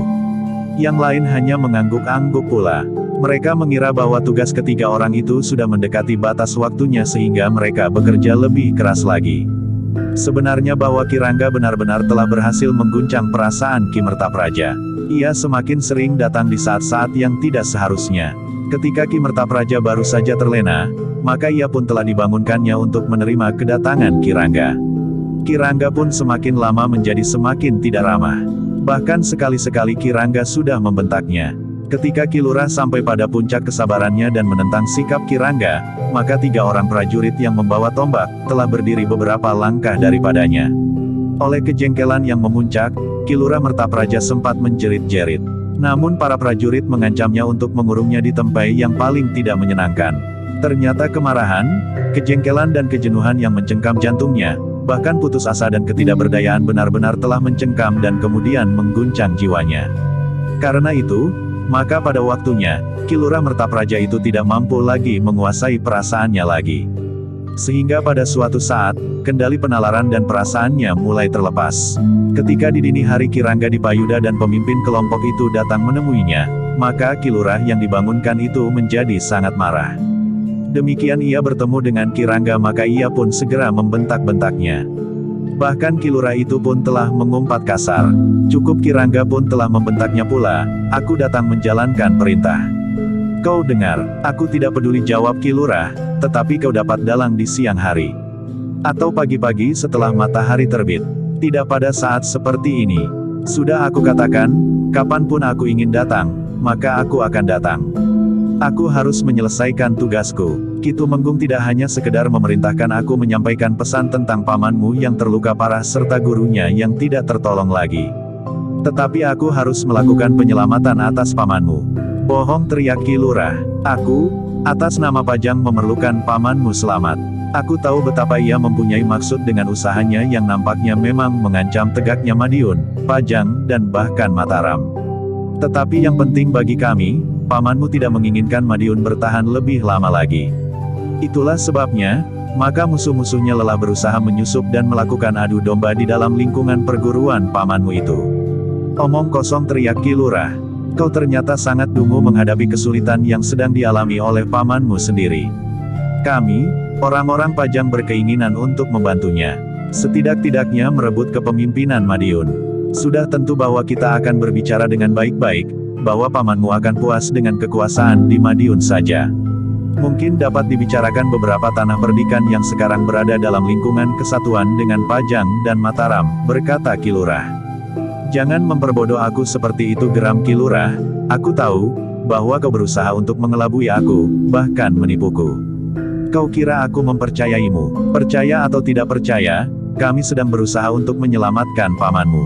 Apapun yang akan kami lakukan kemudian, tetapi bagi kami dan lebih-lebih bagi orang yang masih mempunyai sangkut paut keturunan darah, maka pamanmu harus diselamatkan. Pamanmu akan dapat berbuat banyak sekali bagi masa depan tanah yang tercinta ini. Cukup, potong Ki Lurah. Tidak cukup, jawab pemimpin kelompok itu, jika pamanmu mati, maka kaulah yang telah membunuhnya. Tidak, kaulah yang akan menipuku. Kau bunuh pamanmu dengan prasangkamu yang kotor dan kasar itu, berkata pemimpin kelompok itu pula. Bohong, Ki Lurah masih berteriak, pergi kau dari sini. Aku tidak mau mendengar suaramu lagi. Apa yang sebenarnya kau inginkan, Ki Lurah? Kami yang bukan sanak kadangnya berusaha menolongnya, kau justru sebaliknya. Kau telah dihantui oleh prasangka burukmu. Diam kau. Kau biarkan pamanmu menjelang kematiannya tanpa pertolongan dari siapapun juga. Kalian ingin menolong, tolonglah. Kenapa kalian hanya berbicara saja tanpa berbuat sesuatu? Bagaimana kami dapat menolongnya? Kau tidak mau menunjukkan simpanan pamanmu yang dapat dipergunakan untuk membayar tabib terbaik di muka bumi ini. Kami memang bersedia menolong, tetapi kami tidak mempunyai uang itu.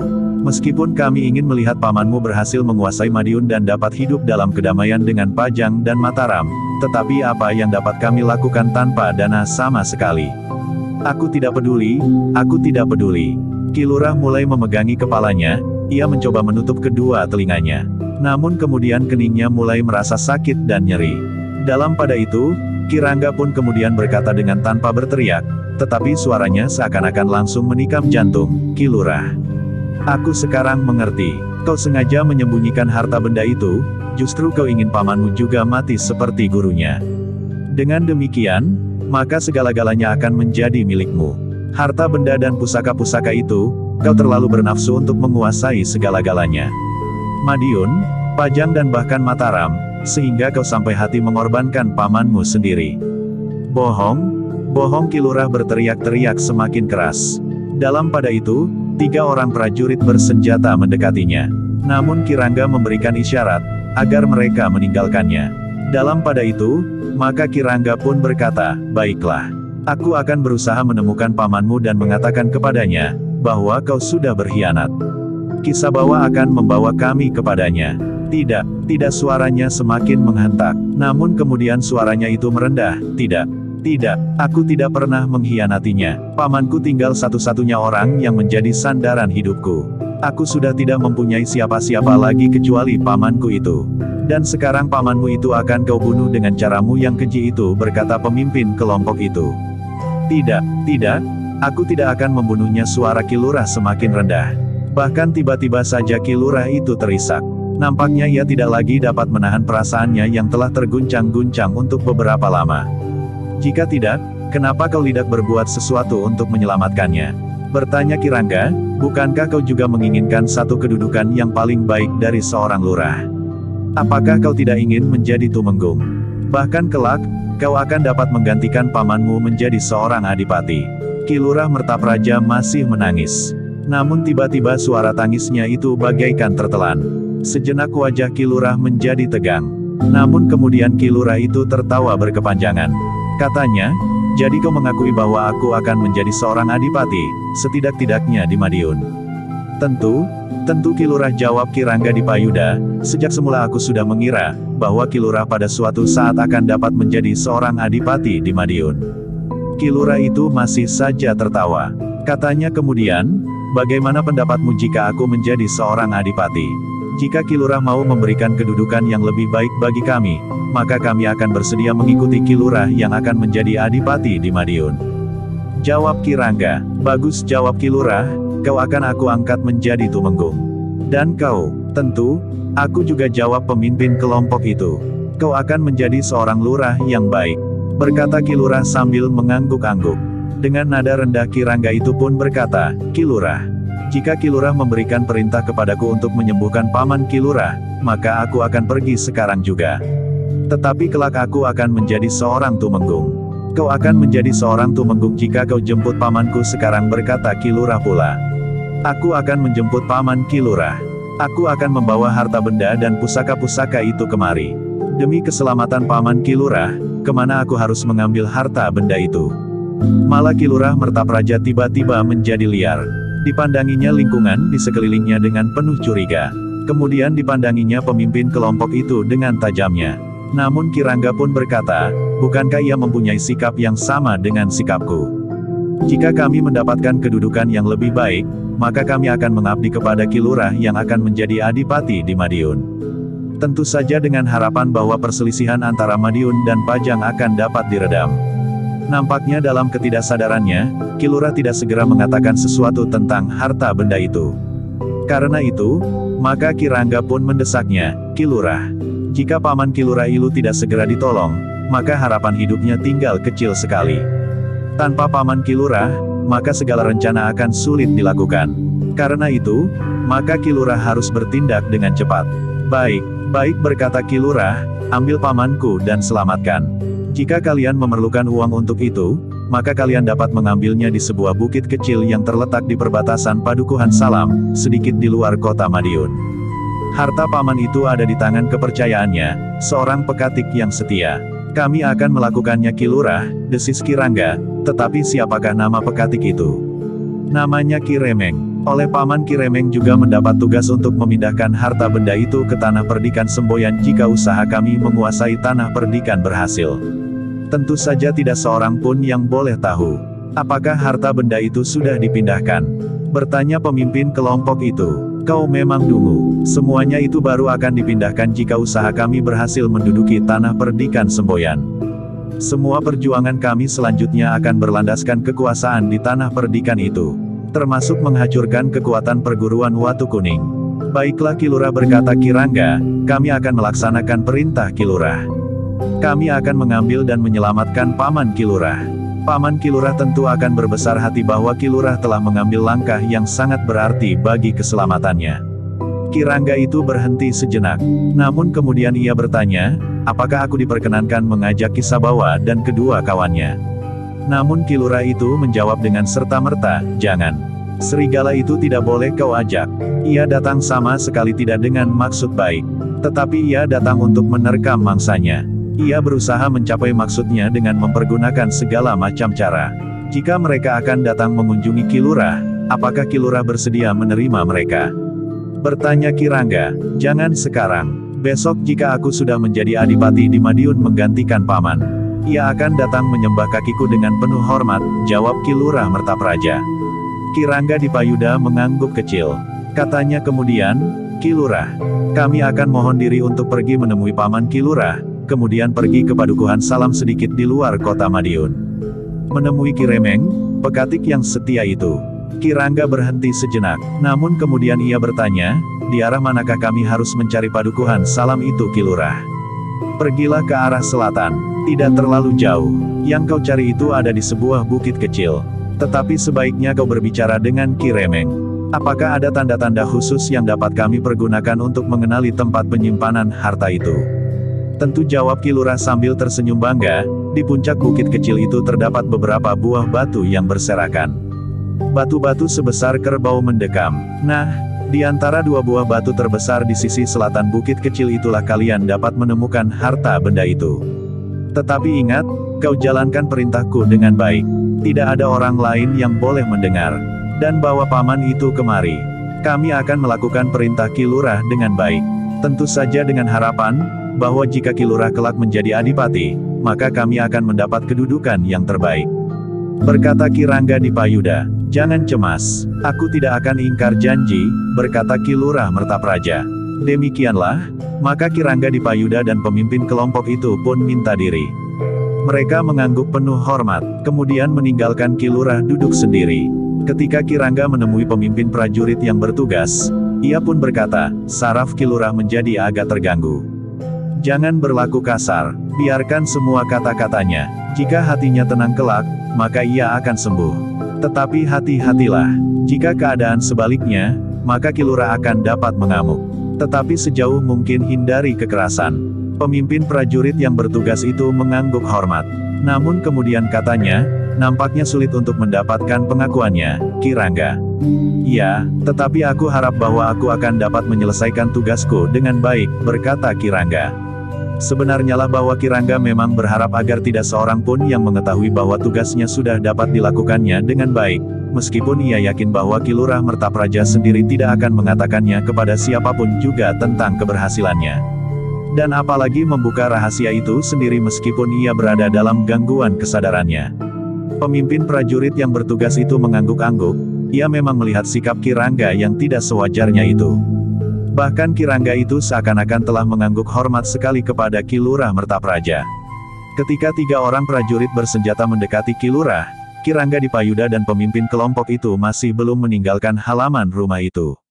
Mereka melihat bagaimana para prajurit itu berusaha untuk membawa Ki Lurah kembali ke dalam bilik tahanannya tanpa melakukan kekerasan.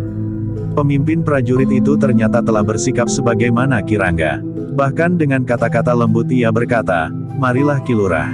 Aku persilahkan Ki Lurah kembali ke bilik Ki Lurah. Siapa kalian? Bertanya Ki Lurah.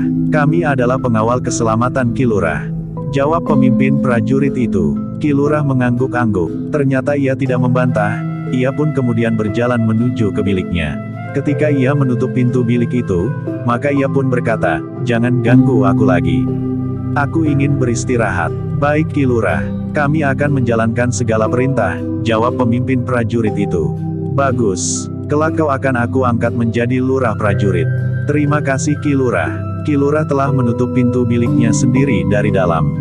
Namun kemudian para prajurit itu telah menyelaraknya dari luar. Ki Rangga Dipayuda tersenyum melihat pemimpin prajurit yang cerdik itu. Ternyata pemimpin prajurit yang melihat Ki Rangga itu bersikap, ia pun telah menirukannya pula. Ketika ketiga orang prajurit itu kemudian turun ke halaman, maka Ki Rangga berkata, kau pantas mendapat penghargaan. Apa kata Ki Lurah kepadamu? Aku akan diangkat menjadi lurah kelak, jawab prajurit itu sambil tersenyum. Aku ikut berdoa, jawab Ki Rangga sambil tertawa. Para prajurit itu pun tertawa pula. Ternyata mereka telah mendapat satu pengalaman yang menarik. Jika mereka lakukan dengan kekerasan, maka mereka tentu akan memerlukan waktu jauh lebih lama lagi. Demikianlah Ki Rangga dan pemimpin kelompok itu telah minta diri. Kepada pemimpin kelompok itu, Ki Rangga berpesan, katakan kepada penggantimu keadaan Ki Lurah saat ini. Mudah-mudahan dalam waktu 3-4 hari, kesadarannya akan pulih kembali. Besok aku akan datang lagi menemuinya. Baik Ki Rangga, jawab pemimpin prajurit itu. Sambil beranjak meninggalkan tempat itu, sekali lagi Ki Rangga berpesan, berhati-hatilah. Banyak kemungkinan dapat terjadi. Ki Lurah dapat saja menangis, tertawa, mengigau dan mengatakan hal-hal yang tidak masuk akal. Dunia mimpinya akan dapat terungkit dan melonjak keluar lewat bibirnya. Namun mungkin pula ia akan marah tanpa sebab, menangis. Tetapi yang berbahaya adalah jika ia mengamuk, ia termasuk seorang yang memiliki ilmu yang baik. Baik, Ki Rangga, kami akan berhati-hati. Kami akan mencoba mengeterapkan cara kami sebagaimana Ki Rangga lakukan. Kami pun akan memberitahukan kepada pengganti kami nanti. Ketika Ki Rangga Dipayuda bersama pemimpin kelompok itu melangkah menuju ke baraknya, maka langit pun menjadi terang. Para prajurit yang bertugas di barak sudah mengetahui bahwa Ki Rangga telah mendapat tugas khusus bersama Kasada dan seorang pemimpin kelompok. Mereka pun telah terbiasa melihat mereka keluar dan kembali masuk ke barak tanpa perhitungan waktu. Karena itu, ketika mereka melihat Ki Rangga dan pemimpin kelompok itu datang dengan tubuh yang nampak letih dan wajah yang kusut, para prajurit itu hanya menyapa mereka dengan pendek. "Selamat pagi, Ki Rangga," desis beberapa orang prajurit. Ki Rangga mengangguk sambil menjawab, "Selamat pagi." Namun kemudian Ki Rangga dan pemimpin kelompok itu langsung berjalan menuju ke bilik masing-masing. Ketika pemimpin kelompok itu kemudian mengambil minuman hangat di dapur dan duduk di serambi, dua orang prajuritnya datang mendekati. "Di mana Ki Lurah Kasada?" bertanya yang seorang. "Kita sedang melakukan tugas khusus." "Jadi kita telah membagi tugas," jawab pemimpin kelompok itu. Kedua orang prajurit itu mengangguk-angguk. Seorang di antara mereka bertanya, "Kau letih dan mengantuk?" "Iya," jawab pemimpin kelompok itu. "Ki Lurah tentu juga letih dan mengantuk," desis prajurit yang lain. "Iya, yang dilakukan lebih banyak dari yang kami lakukan berdua," jawab pemimpin kelompok itu. Namun kemudian ia pun berkata, "Tetapi Ki Lurah Kasada melakukan tugasnya dengan gembira. Mudah-mudahan besok kita sudah dapat beristirahat." Kedua orang prajurit itu mengangguk-angguk pula. Mereka tahu bahwa batas waktu bertugas ketiga orang itu sudah mendekati akhirnya. Mereka tahu bahwa saat bulan purnama, maka waktu yang diberikan kepada ketiga orang itu akan berakhir. Hari itu Ki Rangga Dipayuda dan pemimpin kelompok itu tidak beristirahat meskipun tugas mereka sudah dapat dikatakan berhasil dengan baik. Kedua orang itu setelah mandi, berbenah diri dan makan pagi, telah meninggalkan barak itu pula. Beberapa orang prajurit merasa betapa berat beban tugas yang mereka pikul. Tetapi mereka tidak dapat membantunya sama sekali. Tetapi hari itu, Ki Rangga Dipayuda dan pemimpin kelompok itu tidak pergi menemui Ki Lurah Mertapraja. Tetapi mereka pergi ke rumah Guru Kasada. Mereka ingin menunggui hari terakhir dari 3 hari yang dijalani Kasada sebagai laku untuk mewarisi ilmu puncak dari perguruannya. Namun ketika mereka tiba di tempat tinggal Guru Kasada, yang mereka temui hanyalah seorang pembantu rumah itu, karena Kasada dan gurunya masih berada di sanggar. "Kapan mereka akan keluar dari sanggar?" bertanya Ki Rangga Dipayuda. "Memang hari ini, lewat tengah hari, aku sudah menyediakan air abu merang untuk mandi keramas. Aku akan menunggu di sini," berkata Ki Rangga Dipayuda. "Bukankah kau tidak berkeberatan?" Pembantu di rumah Guru Kasada itu memang sudah mengenal Ki Rangga. Karena itu, maka ia pun menjawab, "Tentu tidak Ki Rangga. Aku persilahkan Ki Rangga menunggu." Ki Rangga dan pemimpin kelompok itu pun kemudian telah dipersilahkan duduk di ruang dalam. Pembantu di ruang itu telah menghidangkan minuman hangat. Ki Rangga dan pemimpin kelompok yang sebenarnya merasa sangat letih dan kantuk itu duduk bersandar dinding. Sekali-sekali mata mereka terpejam. Angin yang semilir lewat lubang dinding dan daun pintu yang sedikit terbuka, membuat keduanya hampir tidak dapat bertahan melawan kantuk. Namun keduanya berusaha untuk berbicara tentang apa saja. Juga tentang Ki Lurah Kasada yang hampir menyelesaikan laku yang harus dijalaninya. Menjelang tengah hari, maka pembantu rumah itu telah menyediakan segala keperluan jika nanti Ki Lurah Kasada dan gurunya keluar dari sanggar. Selain landa merang untuk mandi keramas, juga minuman yang hangat yang masih saja dijerang di atas perapian. Kemudian nasi yang lemas sekali, bahkan hampir cair. Demikianlah, maka akhirnya saat yang ditunggu itu pun tiba. Sedikit lewat tengah hari, maka Kasada benar-benar telah selesai menjalani laku. Ketika pintu sanggar itu terbuka, maka terasa cahaya matahari yang tajam telah menusuk mata, sehingga Kasada harus memejamkan matanya untuk beberapa saat. Namun kemudian Kasada pun berjalan dengan langkah yang lemah menuju ke serambi belakang rumah gurunya, diikuti oleh gurunya itu. Sejenak keduanya beristirahat, sementara pembantu rumah itu memberitahukan kepada Ki Rangga Dipayuda dan pemimpin kelompok yang menyertainya, bahwa Ki Lurah Kasada dan gurunya sudah keluar dari sanggar. Keduanya telah pergi ke serambi pula. Ki Rangga dengan wajah yang cerah telah mengucapkan selamat kepada Kasada setelah ia mendengar dari Guru Kasada bahwa laku yang dijalani Ki Lurah itu telah berhasil dengan baik. Syukurlah, desis Kirangga Dipayuda, dengan demikian maka segala usaha yang sudah kau lakukan tidak sia-sia.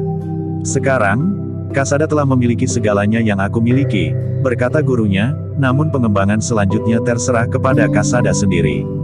Seberapa jauh ia dapat membentangkan sayap ilmunya sehingga seberapa tingginya ia akan mampu terbang. Yang dapat aku lakukan kemudian hanyalah sekedar memberikan titik terakhir. Kirangga mengangguk-angguk, katanya dengan nada dalam, mudah-mudahan bekal yang lengkap ini akan dapat memberikan arti yang jauh bagi Ki Lurah Kasada. Bukan saja berkaitan dengan kepentingan pribadinya, tetapi juga kepentingan tugasnya. Sebenarnya lah tugas yang berat telah menunggunya. Guru Kasada itu pun telah mempersilahkan Kirangga dan pemimpin kelompok yang menyertainya itu untuk menunggu lagi. Kasada masih harus mandi keramas dengan air abu merang, agar laku yang dijalani menjadi tuntas. Dengan mandi keramas, maka kotoran di tubuhnya akan menjadi bersih sampai ke ujung rambutnya. Namun dengan demikian diharapkan pula bahwa yang bersih bukan hanya kulit lahiriahnya saja.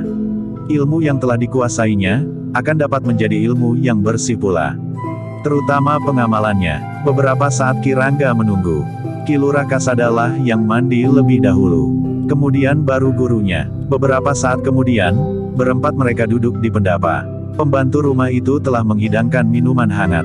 Ketika kemudian dihidangkan makan bubur cair, maka Kirangga telah mempersilahkan Kasada dan gurunya untuk makan sendiri. Kami sudah makan ketika kami berangkat kemari, berkata Kirangga. Dalam pada itu, di tanah perdikan Semboyan, Risang pun telah sampai pada saat terakhir menjalani laku untuk menerima warisan ilmu Janget Kinatelon dari kedua orang kakek dan seorang neneknya. 3 orang yang telah berhasil menyusun ilmu yang memiliki unsur-unsur yang sangat lengkap, karena ilmu itu bersumber dari 3 jalur perguruan yang berbeda. Namun yang kemudian telah mengalami penyusunan kembali, sehingga menjadi luluh dan menyatu. Waktunya saat Kasada keluar dari sanggar dan saat Risang bersama ketiga orang gurunya meninggalkan sanggar tidak berselisih terlalu banyak. Jika Kasada keluar dari sanggarnya sedikit lewat tengah hari, maka Risang menyelesaikan laku yang dijalaninya sampai saat menjelang senja. Ketika kemudian Risang dan ketiga gurunya mandi keramas, hari pun mulai menjadi gelap. Risang yang kemudian duduk di ruang dalam menghadapi minuman hangat serta makanannya yang cair, telah dikerumuni oleh beberapa orang yang sangat dekat dengannya. Ibunya, Sambi Wulung, Jati Wulung, Gandar dan 1-2 orang bebahu terdekat, selain kedua orang kakek dan seorang neneknya yang telah mewariskan ilmunya kepadanya.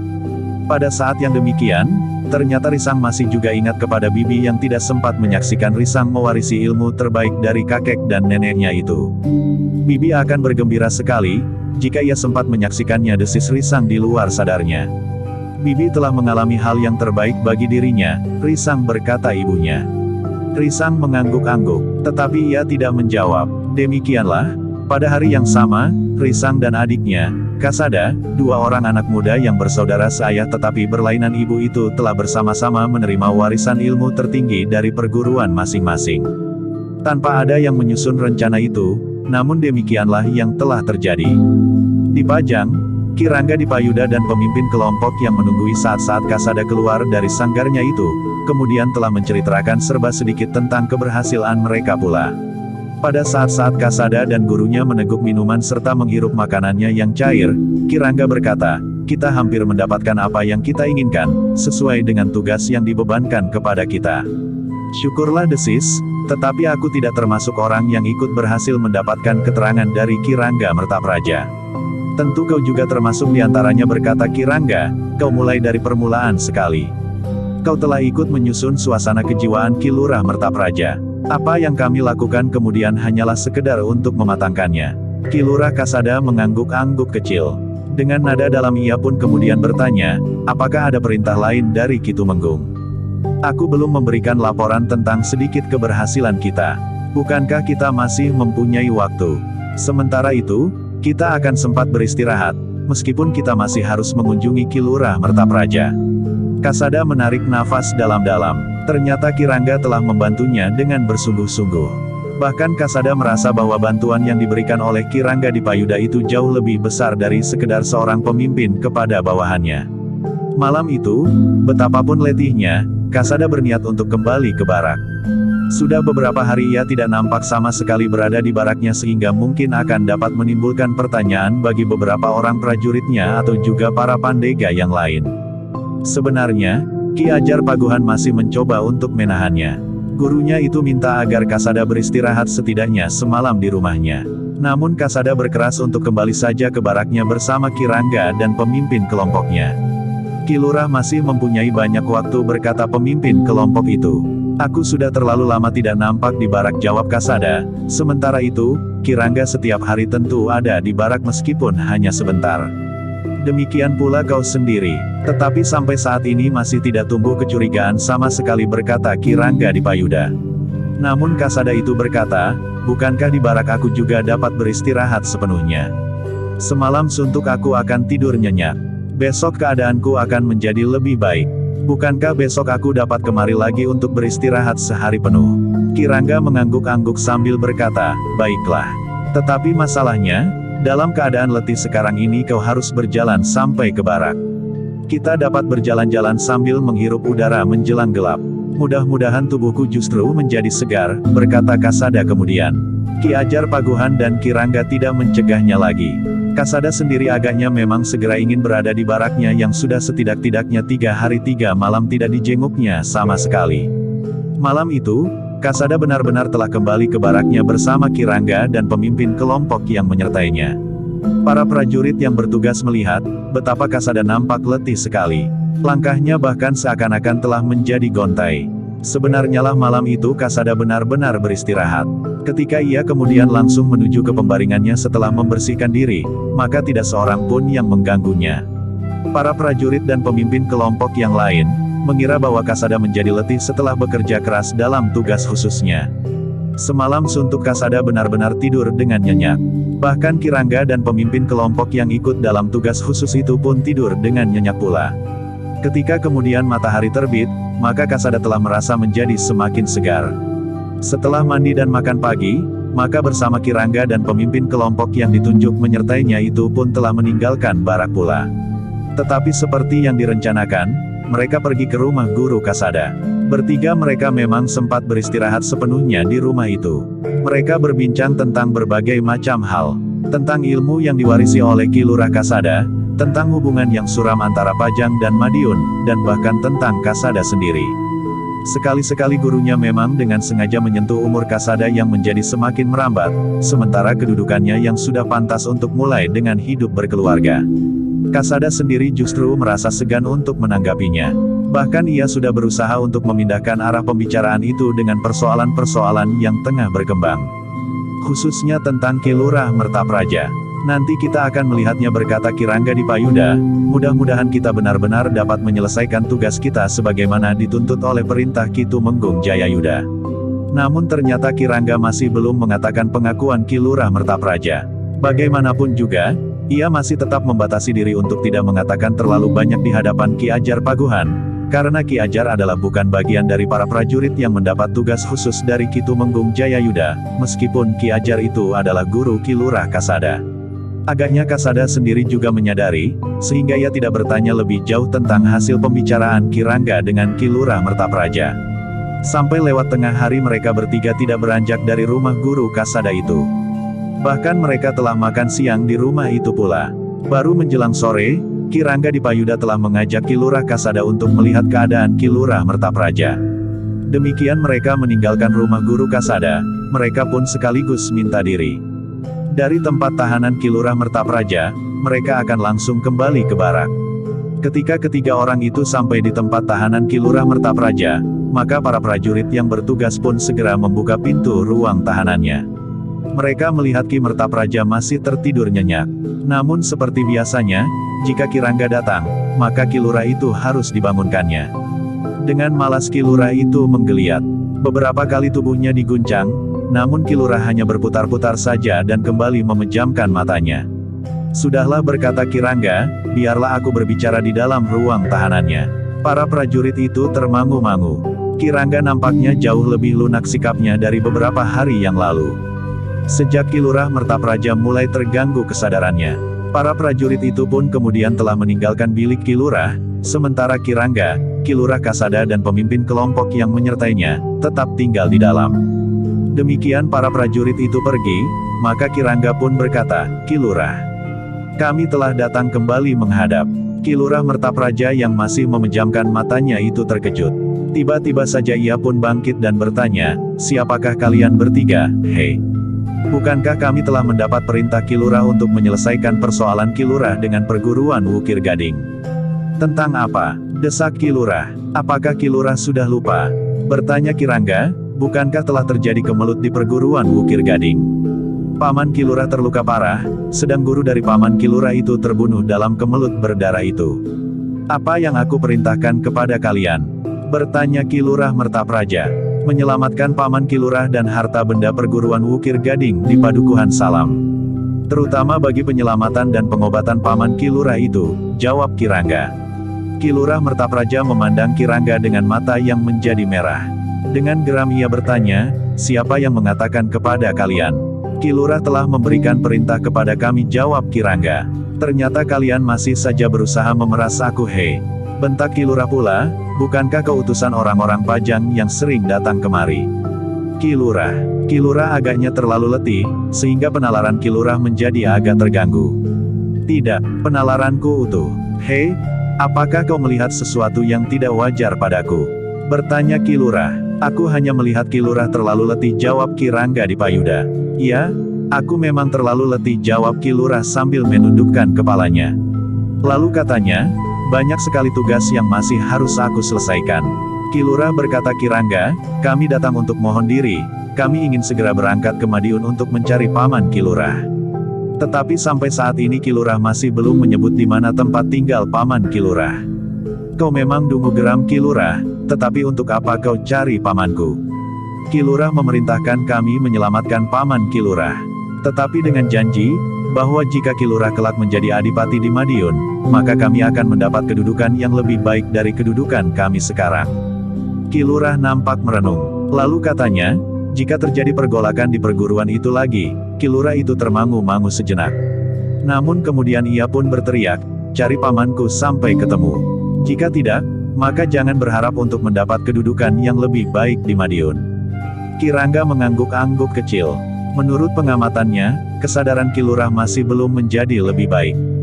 Bahkan ia menjadi semakin bingung karena pamannya dalam keadaan yang gawat. Bukan saja kedudukannya, tetapi juga karena ia telah terluka parah. Kirangga memang tidak terlalu lama berada di bilik tahanan Kilurah Mertapraja itu. Beberapa saat kemudian, maka ia pun telah minta diri. Namun sebelum Kirangga itu menutup pintu, dilihatnya Kilurah itu membanting dirinya di pembaringan sambil menangis. "Kilurah, kenapa?" bertanya Kirangga. "Pamanku, ia satu-satunya yang aku miliki sekarang," jawab Kilurah di sela-sela isaknya.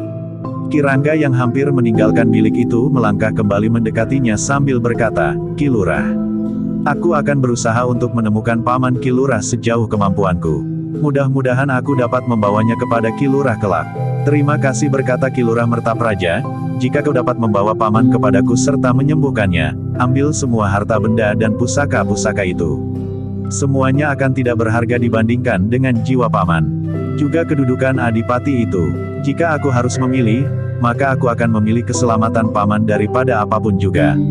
Kirangga mengangguk-angguk. Suaranya memang menjadi mantap. Agaknya bukan sekedar untuk menyenangkan hati Kilurah yang penalarannya masih terguncang.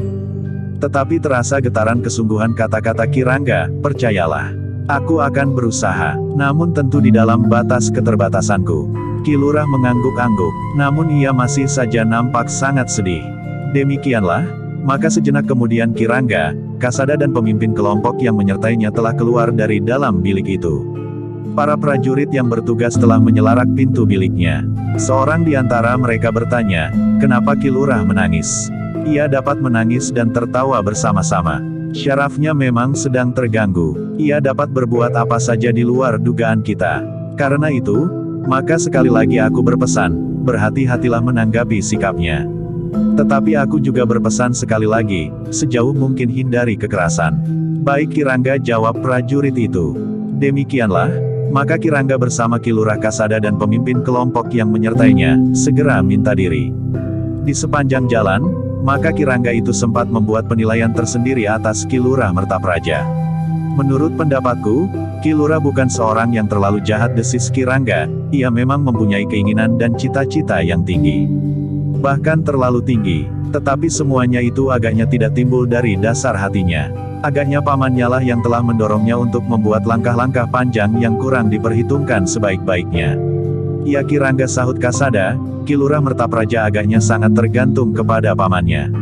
Namun bagi Ki Lurah Mertapraja, pamannya adalah segala-galanya, justru melampaui keinginan dan gegayuhan dari pamannya itu sendiri. Aku benar-benar ingin menemukan pamannya jika mungkin. Tetapi tentu aku terikat akan tugas-tugasku. Aku benar-benar merasa kasihan kepada Ki Lurah Mertapraja, berkata Kirangga. Kasada mengangguk-angguk. Ia memang sudah mengira bahwa Kirangga berkata dengan sungguh-sungguh di hadapan Ki Lurah Mertapraja. Tetapi bagaimana mungkin hal itu dapat dilakukan karena keterikatan Kirangga dengan tugas-tugasnya. Namun Kirangga tidak berbicara lagi tentang paman Ki Lurah Mertapraja. Namun mereka mulai berbincang tentang laporan yang akan mereka sampaikan kepada Ki Tumenggung Jayayuda. Kapan kita menghadap Ki Tumenggung? Kirangga, berkata Ki Lurah Kasada. Besok lusa, jawab Kirangga. Bukankah tugas kita sudah selesai? Bertanya Ki Lurah pula. Kita masih mempunyai beberapa hari lagi. Dengan demikian maka kau masih mempunyai waktu untuk beristirahat. Setidak-tidaknya sampai besok. Jika kita melaporkan bahwa tugas kita sudah selesai, maka kita harus segera memasuki tugas kita sehari-hari lagi. Bagiku dan pemimpin kelompok itu, sama sekali tidak ada soal. Tetapi bukankah kau letih setelah menjalani laku yang sangat berat? Ki Lurah Kasada menarik nafas dalam-dalam. Kirangga ternyata memang sangat memikirkannya. Terima kasih atas kesempatan ini, berkata Kasada. Sebenarnya lah bahwa Kirangga tidak segera melaporkan diri kepada Ki Tumenggung bahwa tugas mereka sudah selesai. Ia berharap bahwa kebebasan mereka, Kasada masih dapat beristirahat barang satu hari lagi, karena Kirangga tahu, betapa berat laku yang harus dijalani oleh Kasada selama 3 hari 3 malam itu. Sebenarnya lah bahwa Kasada masih dapat beristirahat sehari lagi. Dengan demikian maka kesegaran badannya benar-benar telah pulih kembali. Baru di hari berikutnya, mereka bertiga telah menghadap Ki Tumenggung Jayayuda. Masih ada sehari lagi, Kirangga, berkata Ki Tumenggung sambil tersenyum, tetapi aku yakin bahwa kalian akan dapat menyelesaikan tugas kalian dengan baik. Kami sudah berusaha, Ki Tumenggung, jawab Kirangga. Nah, sekarang, ceritakan hasil tugas yang dibebankan kepada kalian bertiga. Kirangga lah yang kemudian memberikan laporan kepada Ki Tumenggung Jayayuda hasil dari tugas yang mereka emban.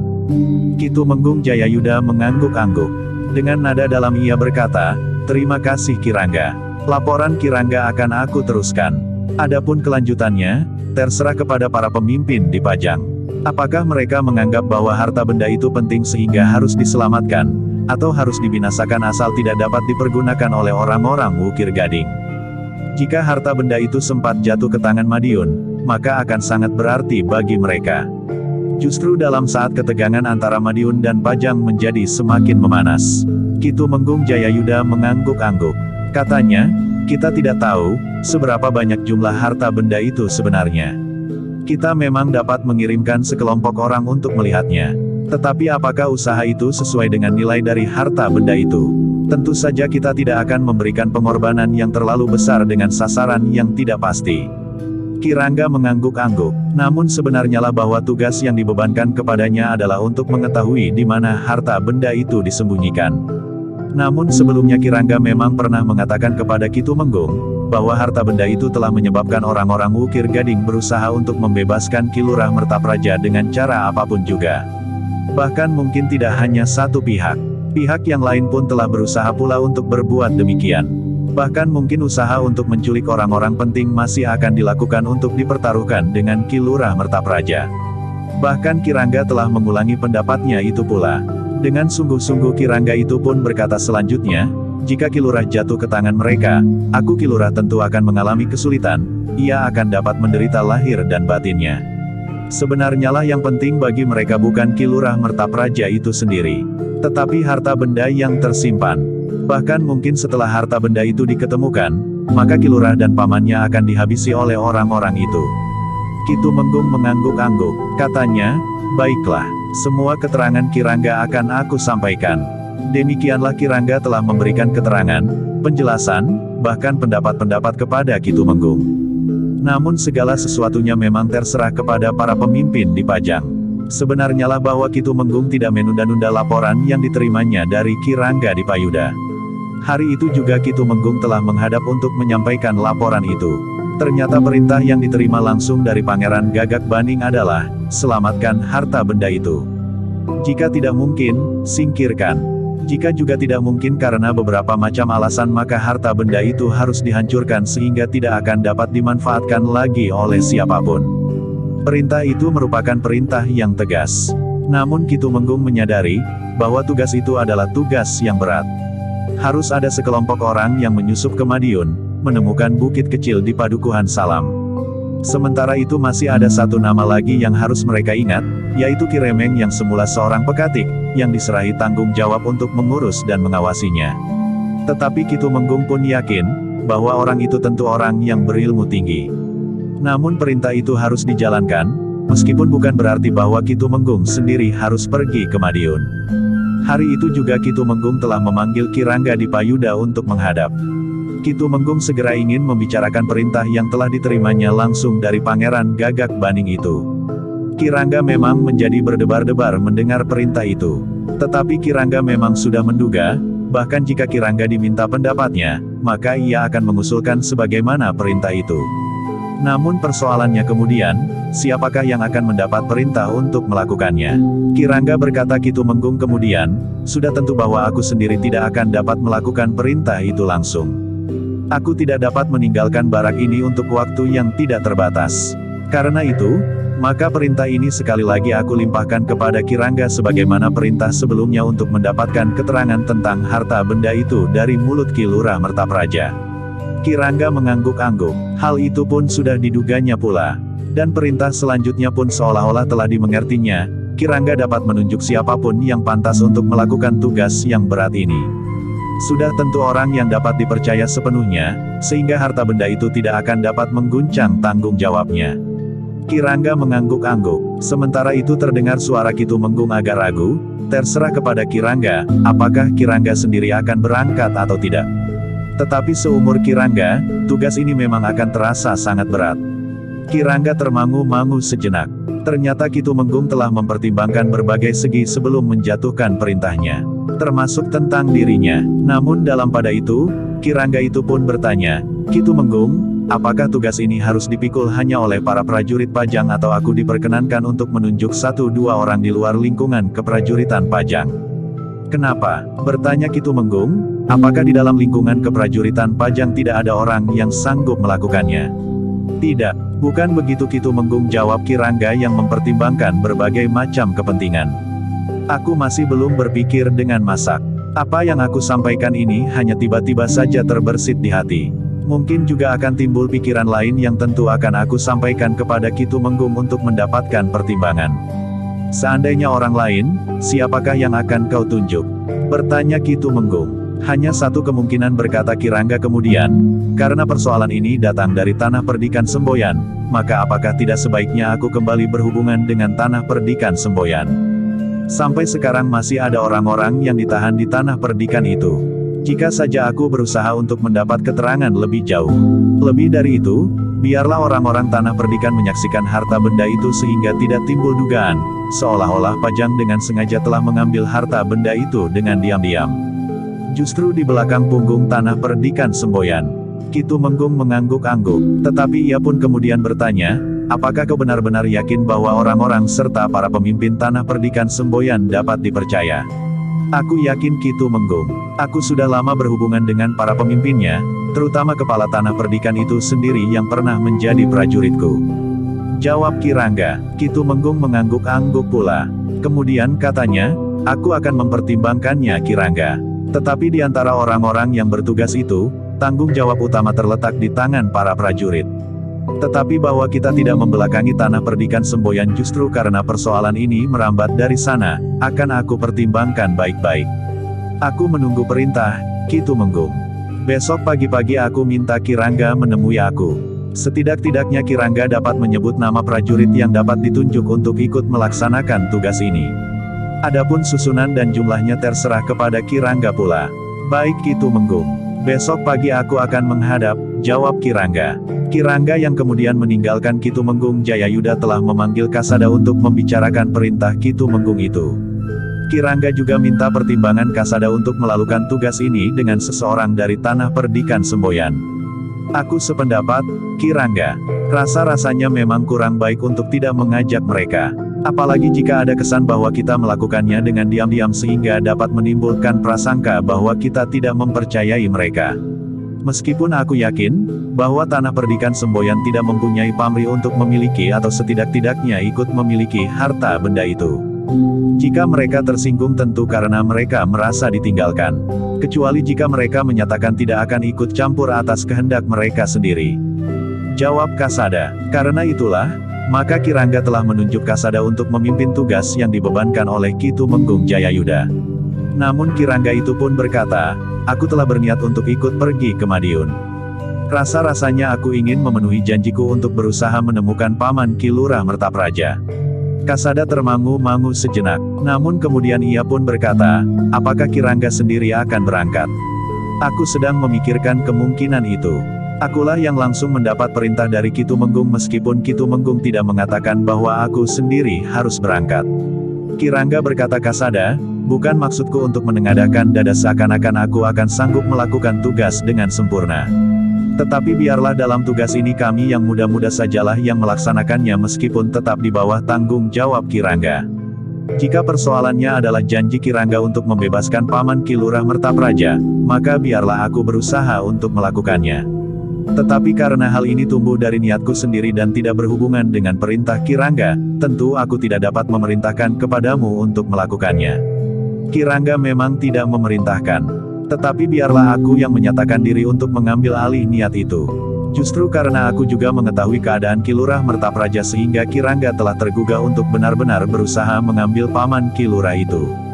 Kirangga menarik nafas dalam-dalam. Namun kemudian katanya, aku akan memikirkannya. Besok sebelum aku menghadap Kitumenggung aku akan mengambil keputusan. Kasada tidak menjawab lagi. Namun bagi Kasada, perjalanan ke Madiun dalam tugas itu, tentu lebih berbahaya dari pergi ke Madiun dengan pasukan segelar sepapan. Namun ia tentu tidak dapat mengatakannya kepada Kirangga. Sebagai seorang prajurit yang lebih berpengalaman, maka Kirangga pun tentu sudah mengetahuinya. Malam itu Kasada ikut menjadi gelisah.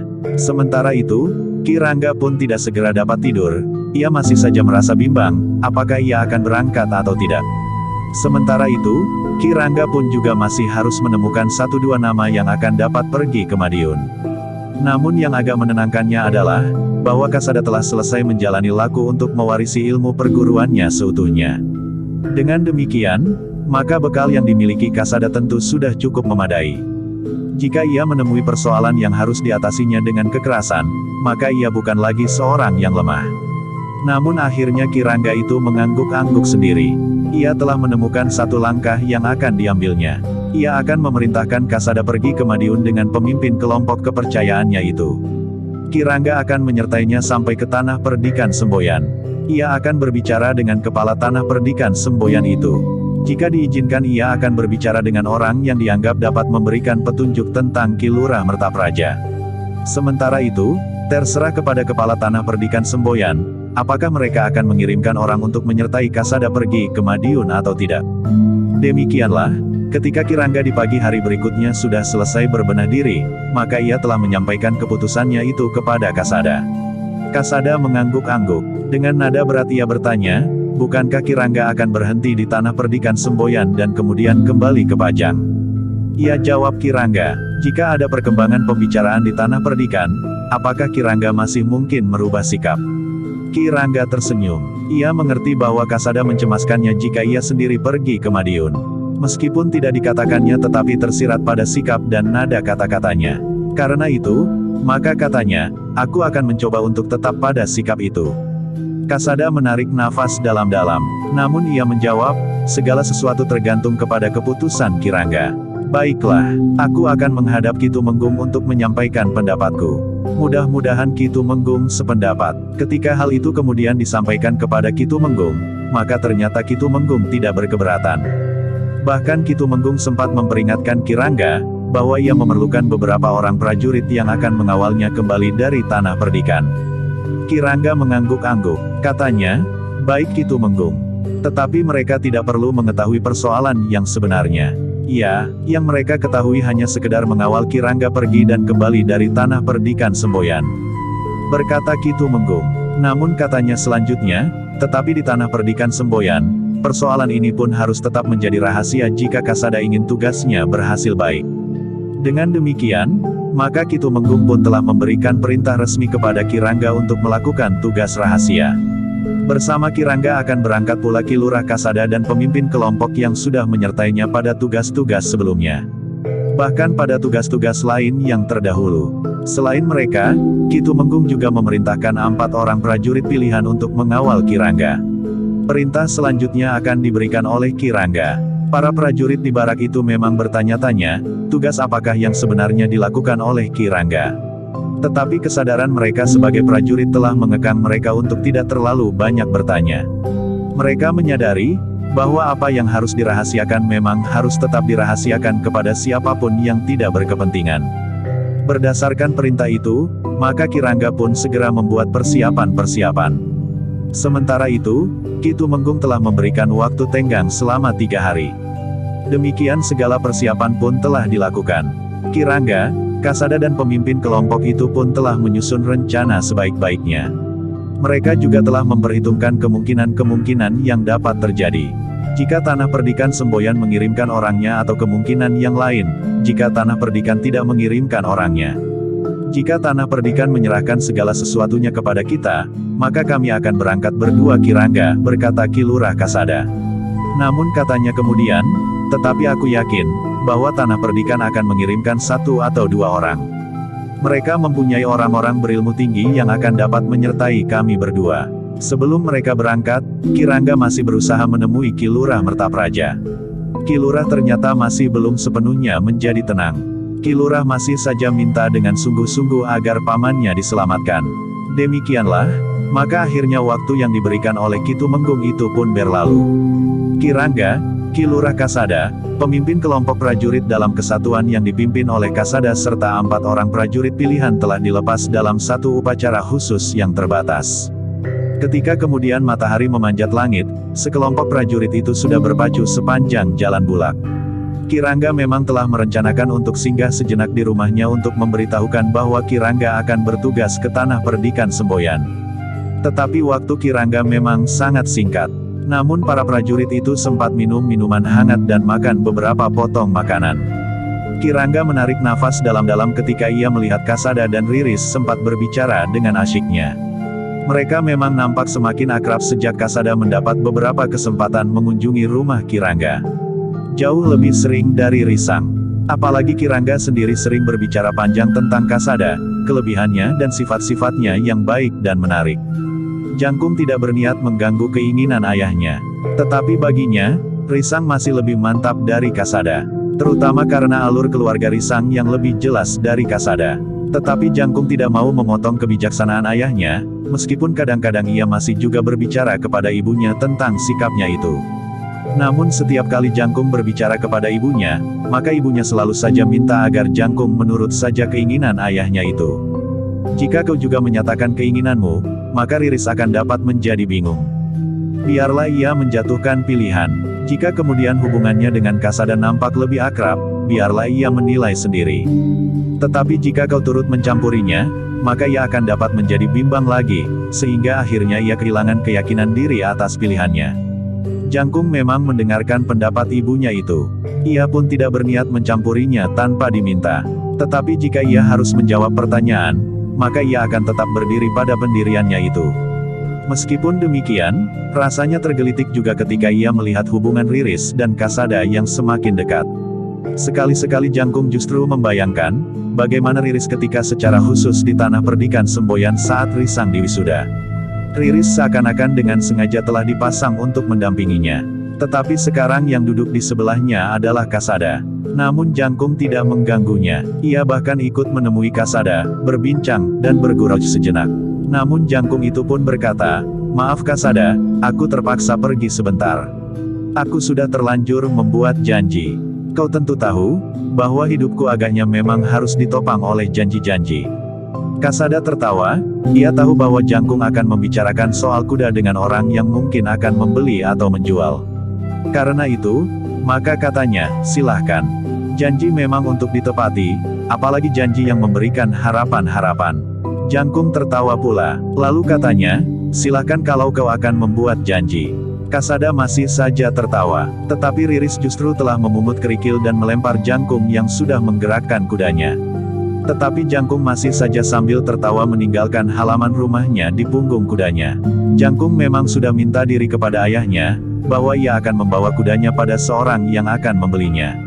Namun bagaimanapun juga ayahnya masih saja menanggapi sikap Jangkung itu sebagai satu sikap yang menunjukkan bahwa ia memang berpendapat lain.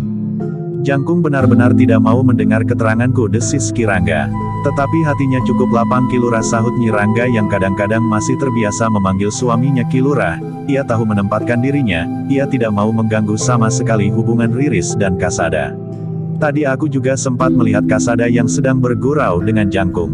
Bahkan bersama Riris pula. Ki Rangga menarik nafas dalam-dalam, ia memang tidak melihat usaha Jangkung untuk memotong keinginannya itu. Namun seperti yang sudah direncanakan, maka mereka tidak terlalu lama berada di rumah Ki Rangga. Beberapa saat kemudian, mereka pun telah bersiap-siap untuk meneruskan perjalanan yang baru mereka mulai, karena jarak antara rumah Ki Rangga dan pintu gerbang kota tidak terlalu jauh. Ternyata sampai saatnya Ki Rangga berangkat, Jangkung masih belum kembali. Demikianlah, maka sejenak kemudian sekelompok prajurit itu telah berpacu kembali melintasi bulak-bulak panjang dan pendek, menembus padukuhan-padukuhan besar dan kecil menuju ke tanah perdikan Semboyan.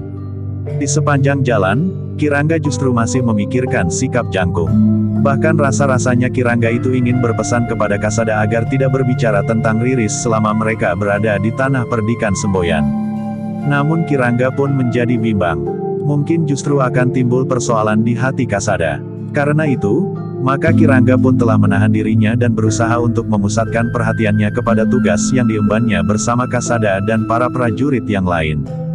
Di perjalanan para prajurit itu tidak mengalami hambatan apapun juga. Namun demikian mereka memasuki tanah perdikan Semboyan, maka mereka telah menarik banyak perhatian. Tetapi ada di antara para pengawal padukuhan yang telah mengenal Kasada yang pernah berada di tanah perdikan Semboyan. Bahkan ada juga yang merasa pernah mengenal Ki Rangga di Payuda. Sehingga dengan demikian, maka di tanah perdikan Semboyan pun mereka tidak harus terlalu banyak menjawab pertanyaan. Namun kedatangan mereka memang mengejutkan. Mereka memasuki padukuhan induk tanah perdikan Semboyan setelah malam mulai turun. Ki Rangga memang merasa bahwa mereka berhenti terlalu lama di rumah Ki Rangga di Payuda. Namun ternyata hal itu tidak menjadi soal. Beberapa orang pengawal di padukuhan induk pun telah dapat mengenal kembali Kasada dan pemimpin kelompok itu. Bahkan ada di antara mereka yang masih ingat, bahwa Ki Rangga di Payuda pun telah pernah datang ke tanah perdikan itu pula. Ketika kedatangan mereka disampaikan kepada Risang yang sedang duduk-duduk di ruang dalam bersama ibunya, kedua kakek dan seorang neneknya, maka mereka pun dengan tergesa-gesa telah keluar untuk menyongsong mereka. Sejenak kemudian, maka para tamu dari Pajang itu pun telah dipersilahkan duduk di peringgitan ditemui oleh Risang dan ibunya. Mereka merasa sangat terkejut bahwa sekelompok prajurit dari Pajang telah datang ke tanah perdikan. Kami memang terlalu siang berangkat, jawab Ki Rangga. Apakah ada keperluan yang penting Ki Rangga? Bertanya Risang. Tidak, jawab Ki Rangga, hanya sedikit pesan. Risang mengerutkan keningnya. Jawaban Ki Rangga justru membuat Risang semakin ingin tahu. Namun sebelum ia bertanya sesuatu, Ki Rangga berkata, tetapi pesan itu khusus bagi kepala tanah perdikan Semboyan dan orang-orang yang terdekat saja. Apakah aku tidak boleh mendengarnya?